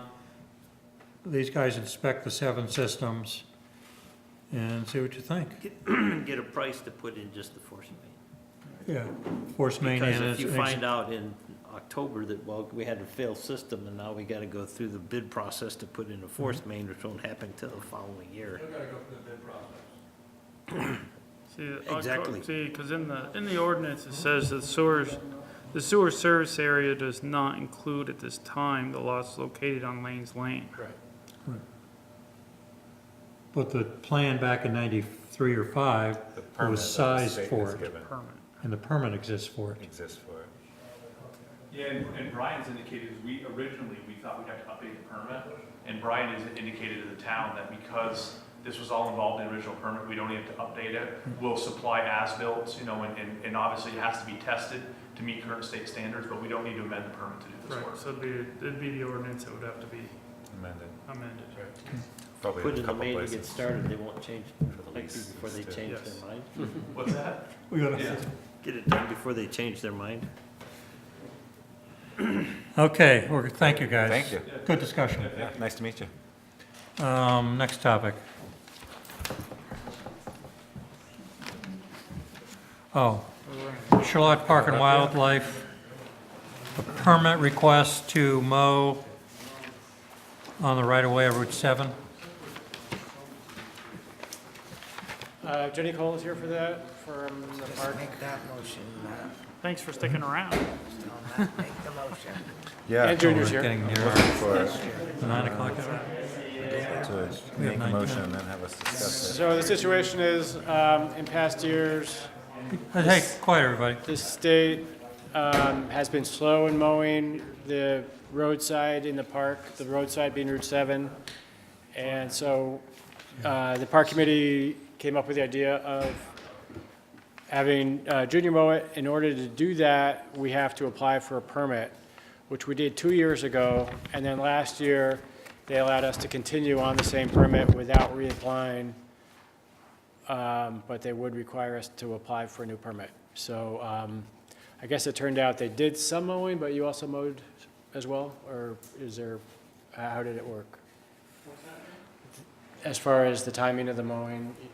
Oh, I did it usually when they call and say they want it mowed, you know. Yep. Usually. And They they'll- would come yeah. down the road and just down the edge of the road around the same time you did, so. Yeah, I'd like to make a motion to submit the Vermont Agency of Transportation State Highway Access and Work Permit prepared by the town of Charlotte, care of Dean Block, Town Administrator, and authorize the chair of the Select Board to sign the owners / applicant section on behalf of the town. That's clear enough, isn't it? Yeah, for July 1st, 2017, work to begin. Okay. That's, so just to embellish that a little bit, Is there a second? Carrie. Second. There was some thought as to whether the Galbraith parcel, which is the town's parcel on the east side of Route 7, should also be included. The park committee has in their budget paying for the mowing on the west side, but right now there's no, it hasn't been budgeted to mow on the east side. But we could apply for the permit and then see how that goes and see how much budget. Does this cover both sides of the road? It does right now. Oh, okay. Then- Okay, that's good. Any other comments on this? All in favor of the motion, say aye. Aye. Good. Is there another part to this? The other item on Oh, this grant agreement. was the grant agreement, which the park committee applied for and received the grant, which is $27.50 or? We have no shared in this. It's standalone, right? There's no town match. No town match. The standalone, was it Correct. $2,500 or And there's an 27? additional grant from the Lewis Creek Association for construction oversight for engineering, so it's no cost. This part of it is, there's no, it covers the cost of construction. Cool. Yeah. Is engineering more than the construction? No. Is there a motion It's been designed already. to accept, we have to accept the Wasn't grant, right? Right. We've already been awarded it. Okay. How much was the engineering? This part of it, I think it's about 500, a little under 500 for the oversight of the project. And I don't know about the design part of it. Let's That see, it was looks part like of an on page effort 3. by, It's the important. ahead of the storm. So I'll make a Group. motion for the town of Charlotte to accept grant WSG 17-8. 17-8. And have the co-chair of the Park and Wildlife Refuge Committee, Jennifer Cole, sign the acceptance as the subrecipient for the town of Charlotte. I'll second. Okay. The title, I don't know if you want to add the title of the grant, Head of the Storm Site 2 Treatment. Sure. Okay. That's all been seconded? That's a long motion. I'm a little rusty. Kathy has it. So that's been made, seconded. Jenny would sign for it. Any other comments, questions? Great All in job. Favor say aye. Aye. Aye. Thank you, Jim. Reappoint Carrie Griswold as Animal Control Officer, for term ending April 30th, 2018. I move to reappoint Kelly Griswold as Animal Control Officer for a term ending April 30th, 2018. Is that seconded? Any comments? Yes. Should that be changed from animal control to dog, seeing she does not do anything with any other animals? I get called to go pick up dead animals side of the road and, or to go catch horses that are loose or something like You that. know, we talked about that a year ago. I know, but it still says animal control. Should it say canine? I thought a dead animal is has some other word. You know, it's like carry on or carry on. There's some word for a dead animal. It's no longer an animal once it's dead. Well, the reason. What about horses or, Yeah, that's a good point. And Robert's cows get out. you know, I mean, Who are you gonna send? Mary called me and said that You there was, answer the phone, that's why. well, if somebody calls, I usually answer the phone, and Mary calls and says that there's horses out, and she's called everybody else and tried to get somebody to go and get them, and they won't go and get them, so she calls me, I go and get them. But I mean, that's not really part of my job, Not at all. you know, and that says, Well, tell her to go, she's animal. well, that's why I say it should be changed. If Well, it says animal. I Yeah. mean, Her only authority is under this ordinance, which is only for dogs. but should it still say animal? Is that regarding nuisance animals? I think, you know, I think it's a common term in Vermont law. I think it's the statute that calls it the ACO, or Animal Control Officer, which is, maybe in other towns it does something else as well, but that's what the, Is it animal or animals? Maybe we put in parentheses canine, animal control. What about cats? nope. Dogs regulate cats, don't they? Mostly. Anybody want to make a change to that, or do we have to leave it the way it is, It's Dean? fine, you can leave it on. We shouldn't have you as the deputy animal control officer either. Well, you know, they call me too, because sometimes they call the fire department. So the fire department calls me and said, They'll call Fish and Game. I mean, I had the state police call me at midnight to go get a dead beaver out of the road.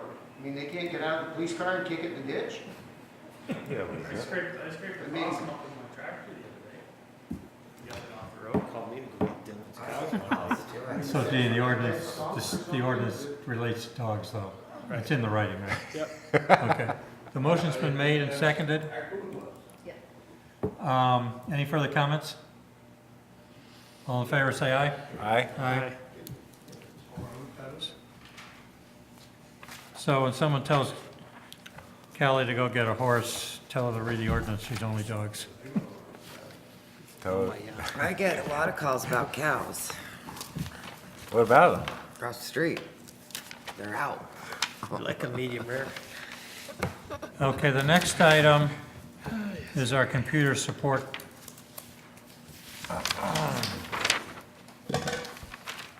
So our IT fellow is leaving us. Or has left. Troy, right? What's his? Yep. Troy Sonus. So Dean has put together a request for proposal. Get hourly rates for support.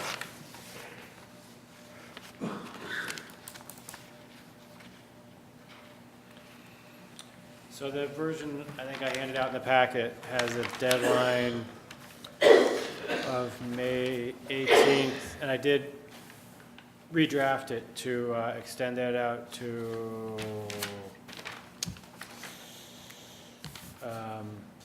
I think it's June. June. That's what it was too. Yeah. Did it say in your write-up? It was June 8th. June 8th? Yep. Is that the only change you made? Well, and then in the paragraph where it talks about the opening of proposals, Okay, that would happen on June 12th. okay. And the site visit, May 11th? yeah, is now May 18th. The site visit is the same day as proposals are due? No, so now the proposals are due June 8th. Got it, sorry, I missed that. And the opening will be June 12th. And the site visit, you said, is when? May 18th. Okay, so there's 3 changes of dates. So this recognizes that we're gonna install some new, Well, it gets prices. we'll get the prices. And we do have a budget. We're gonna install a new email system, is that what we budgeted? It's in the budget, yeah. Yeah, And we get some new ideas with new that's a good point. Yeah. missions. Yeah, he was recommending that Microsoft Office 365, yeah. Is there a motion to approve this request for proposal as modified? I'll make a motion to approve the RFP for the computer network support and related services. Any other comments? All in favor? Aye? If anyone has specific contractors they want me to send it to, I'm happy to take names. Brad's computer. Brad's.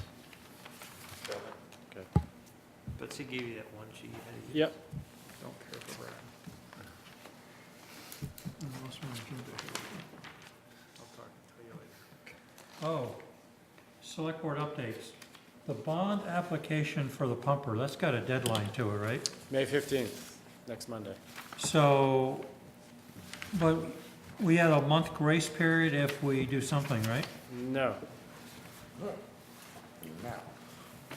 No? So what's the story here?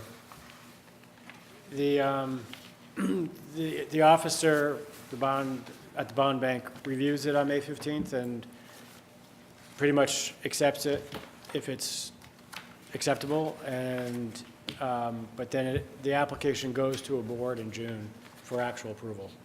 But can we modify the number slightly? I mean, they don't have a quote. I don't think. Yeah, probably the number, the one number could be modified for the, once we get quotes. Well, I recommended doing the full amount, and if for some reason quotes come in less, you can always pay it down at any point in time with that extra money. Seems reasonable. So what's the number? 625. Is there a sample in our packet? No, there's not. Okay. I did a draft and then had Mary look at it. She added some things and changed some things, and I'm getting some schedule of use of the proceeds from fire and rescue, and so it's still in draft mode. But are we signing a blank check or what? Or is it the No, it's an value? application. Huh? It's an application. For the bond, so 625. Right. Does somebody sign it in the town? Treasurer. Well, there's a contact person, or, it's really the select board that is making the application, so it could be the select board chair. Okay. The options I think that the fire department's looking at as far as use of the proceeds, one is to pay everything up front and get a performance bond to make sure the contractor performs. That's one of them. Also, there'll be an RFP that you'll get tomorrow. Yeah. Because they finished writing it all out today, and a performance bond is actually an option for everybody to provide, so it may be worth the money just to get that. But sometimes they'll give you a significant discount, like, we'll give you 8% off the cost if you pay us up front, and they have a bonding company, bonds that will be finished and performed, so if they go belly up, somebody pays for it. So that, you don't really know until you get the information back. Well, it's almost offsetting though. If you get 8% reduction, what's the bond insurance? Depends on the contractor. If they're really good, their bond, it's like a credit rating. If they're really good, their bond rating prices are low, if they're not, their bond prices are higher, they're not bondable, so it's. So the truck comes, so we submit this bond at 625, and your best quote, and you're satisfied, is 600,000. We're still bonding for 625, right? Yes, And but what then did you you just take say those, with the if you extra get those proceeds, you just pay your bond down with the extra Yeah, you pay down the 25,000. principal. Just pay it down right away. So Right that's away. safe then. Yeah, it's not like you gotta pay It's already for been it. approved for that amount, so. Yeah, it's been approved by Yeah. the town. You want to make a motion to? And it reduces the payback period. Yep. So it's, Yep. So we're gonna make a motion that somebody from the select board should sign the bond application? Yeah. The treasurer doesn't usually do that. I, Thought she had in the past. so far, the contact with the bond bank has been through me as a representative of the select board. That's how it's been working. I guess I would suggest it being someone else other than Fritz, just. I would too. Yeah. Oh, making the motion? Yeah. Well, you want to make it somebody, Frank, or Matt? Good point. Well, we're making a, Motion to approve the release of a bond application for $625,000 for the fire truck pumper. Is that right? Yes. Is that the motion you just made, Frank? yes. Sounds good. I'll second that. Oh, and to be signed by? And the to be chair- signed by the chair? Okay. If that should be the treasurer, we can. I'll second that. I wanted to know who is doing who's filling out the application? I started it, and then I will be the one to complete it. Mary has input, the fire department has to fill out a couple pages, Yep. group effort. Okay. Takes a You village. seconded the motion? All in favor, say aye. Aye. Aye. Pay for the beach attendants. I actually talked to Nicole today, and do we have in our pile the, We do. so she's gonna hire 6 beach attendants with a 7th as a backup. And we did do a Palmer analysis, and I can't find my piece of paper. Okay, is this, so it comes in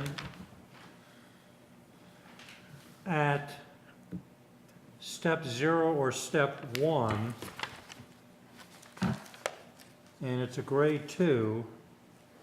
So to me, the new one would be step 1. Somebody's coming back would be step 2. But now the question we have a pay grid that's effective July 1st.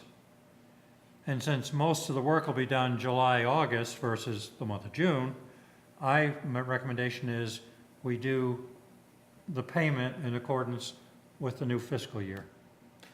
Yeah, I mean, if they're a town employee, then they're on the same pay schedule as every other town employee. And when the fiscal year changes, someone who's been there for the second season, Right. their pay would go up July 1st. That's fine, but Christina didn't want us to have these seasonal employees have to have a pay change after one paycheck.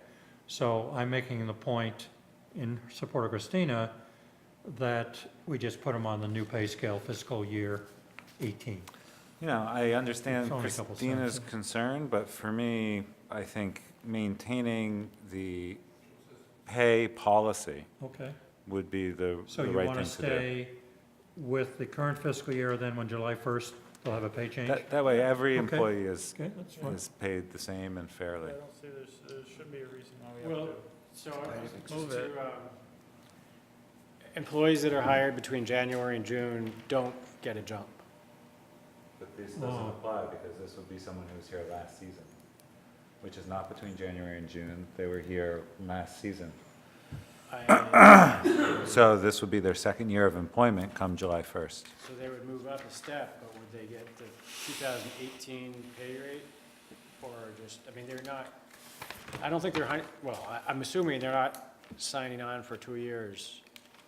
They, year by year, decide whether or not to come back. Yeah, well, I don't get the question. So just 3 months, constitute continuous payment even though you're off for 9? Well, that is in the policy that part-time workers, even if they work 5 hours a week, are considered having worked for the town a year in this policy, in this pay policy. So yeah, I think even though they are part-time for seasonal, they should start at, if they were a second year, and they should start with the new rate for step 0.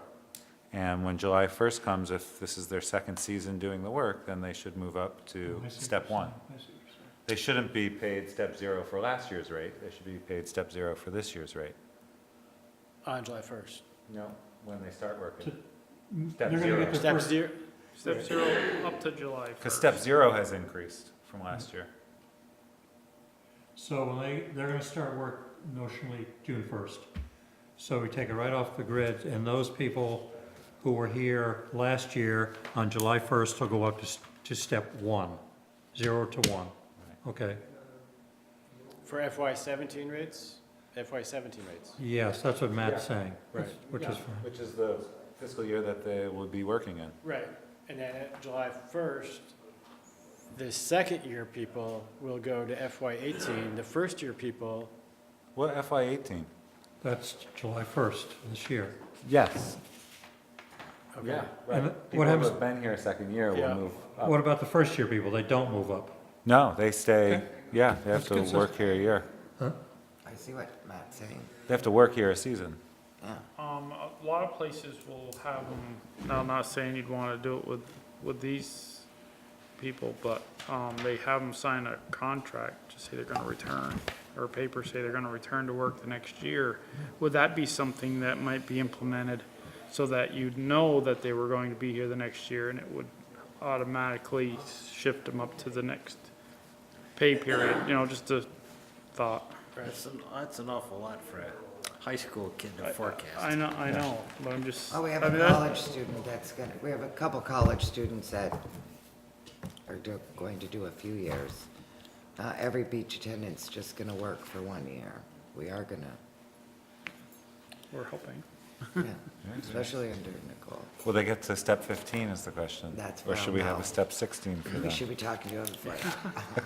So should we how do you want to make the motion to pay in accordance with the fiscal year 17 and the fiscal year 18 pay grid?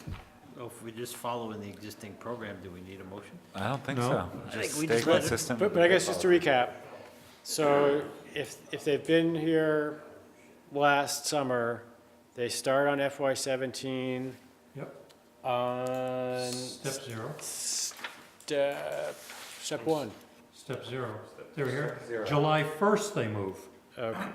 And, No one moves up a step until the new fiscal year. okay, so step 0, FY17, and then July 1st, they move up a step and. The move to- returning people. The returning people, and they move to FY18 With every other employee grid. in town. And then those that are hired just this year are just on FY17, and they They don't. stay at 0, but No. they'll see No, the, They move to FY18 right. Zero. fiscal, but they're still in step 0. They don't move Why up do a they step. move to FY18? Because every employee is paid in the new pay grade. Not if you're hired between January and June. No, they just don't go up a step, but they're on the new pay grid. Not There's if the you're cost of hired. living, the cost of living Right. would affect the grid, would go up July 1st. So everybody's They just stay in pay the will same change. Simple. Why don't we pay them minimum wage and move on here? You guys waste a lot. Everybody's pay will change July 1st. It's more than the minimum wage. The new people will stay at 0 but go to the cost of living change. Okay, The people returning will go to step 1 plus the cost of living change. okay. So we're just staying with our, you're right, we're staying right with our Same with the grid. policy. And I understand the clerk treasurer's point, I just don't agree with it. Okay. Cool. Are there any other, we don't need a motion, we're just according to our policy. Okay. Minutes. Well, Green Up Day went really well, Yeah, the whole weekend. your trucks are full, It huh? was really great. Select board updates? And, Ken Any and more updates? or? Well, Ken and Kim are gonna do it again next year. Great, that's a success. And we had breakfast and they had lunch and it went really well. So expect it even more so next year. The wastewater, West Village wastewater, have we run our gamut for advertised I think participants? we have 3 people that have expressed interest and a member of the planning commission has expressed interest. So we could put it on the next agenda to interview them. There's a possibility one of them may be out of town, but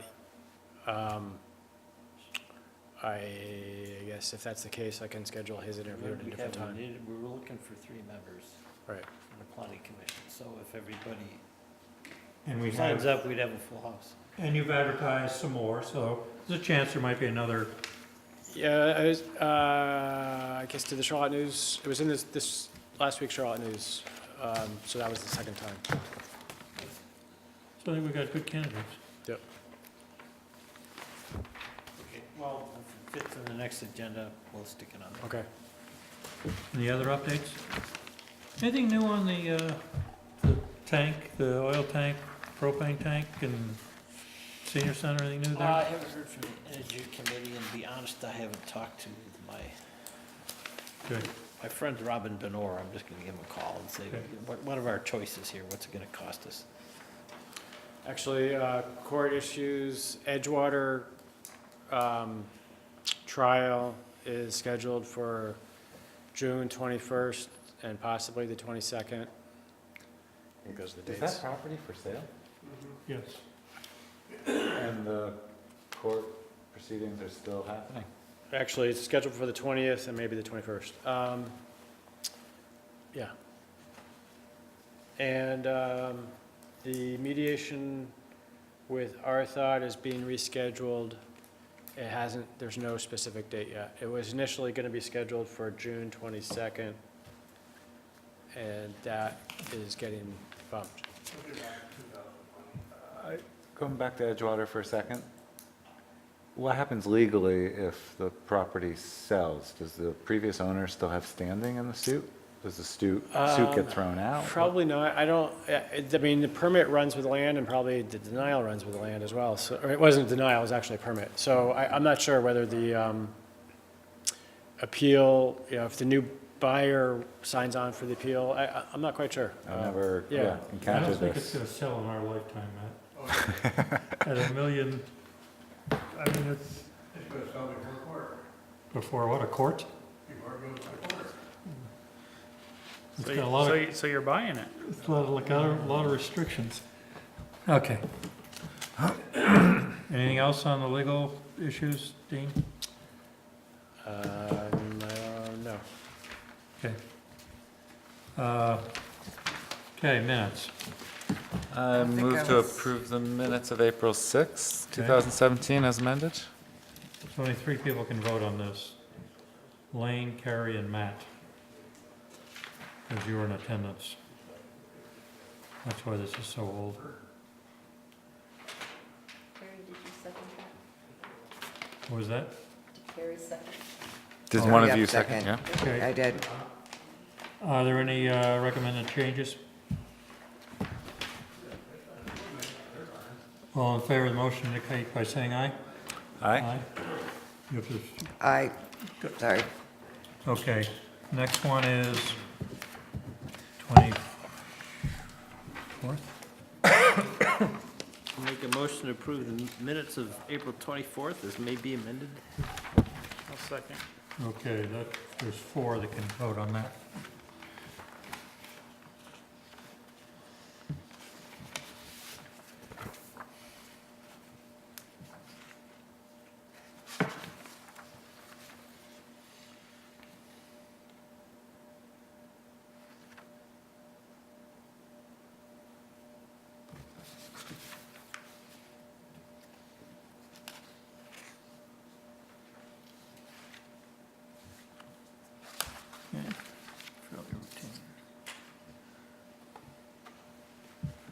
All in favor of the motion to approve the minutes of April 24th, indicate by saying aye.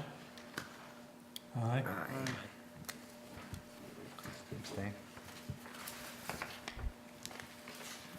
April 28th. This is the liquor license. The participants I wasn't here. were Lane, Oh, that says absent. I Fritz, didn't see that part. and Frank. Is there a motion to approve the minutes of April 28th? I'll make a motion to approve the minutes of April 28th. I'll second. This looks pretty good. Yeah, pretty short. All in favor, say aye. Aye. Abstain? Okay. Are there any more issues to bring before the board besides signing warrants? Both Junior and I have been in touch with Dick Hoskin about the Ferry Road Railroad crossing, and he said he is going to look at it within the next few weeks. They're figuring out some issues, interdepartmental issues. Well, that's good. This is the Ferry Road What's Railroad. happening? The Ferry Road Railroad crossing, a lot of people have complained to me. I heard that It's too. pretty bumpy and the rubber Yeah. piece is missing on one of the tracks. I inspected it just as an observer. Well, what they did was, last fall, they tore up that one that's missing, Yeah, and then they just, they just patched it. And it's really bad, and, I mean, I say it's really bad, and I keep getting a lot of calls on it, and told Dean that I was gonna put a sign down there and said that. slow down, bump. No, if you don't like the tracks, call 655-1580. Is that Ask for Dick. Is that the Burlington Free Press's number? No, that's State of Vermont, Dick Hoskin. I'll give you Wilson's number. That'd be a good sign. So you said, Dean, he's going to take a look at it and get back to us? He emailed today, actually. Okay. We're gonna call it a speed table. Yeah. We're gonna take off the bump there, but we gotta add bumps around the corner. Did you sign these? Oh, sorry. We had those at our horse ranch, and there was a drag race. 1, 2, 3, 4, somebody hasn't signed. Once people know they're the best thing to do would be have a movable one, where you can move it. Just, That's what I said, put the speed bumps where somebody wants them, because they're not known once they're there. crashing. Any other business? We need more cow crossings. That slowed down when I was a kid. Actually, speaking of speed bumps very quickly, which it'll probably be on the next agenda, but just to give you a heads up. Thompson's Point folks, the association, leaseholder association wants a little bump on Thompson's Point where it changes from dirt pavement to gravel. And Junior has one and can do it, so it'll probably, I guess, do you want that on the agenda, or do you want to just? Are you okay? Okay. It says bump right by the caretaker's house there. You almost always get a bump when you go from pavement to dirt anyway. We're gonna make one. Yeah, before we say yes, I would prefer a site visit or not do it. Okay? That's my, Okay, so we don't want to approve it now. Okay? So why don't you put it on the agenda? Okay. Site visit, because that's come up a couple times, actually. They Yeah, put if they want it. orange things up there, which is, Junior didn't, look into it. they weren't approved. Don't you stop anyways? Before you gotta slow down? Well, not everybody realizes that it's the end of the pavement, I guess. Only Thompson's pointers that are driving too fast. Or the renters. Not a lot of through traffic. Okay, there was a motion to adjourn. Is that seconded? Second. All in favor? Thank you.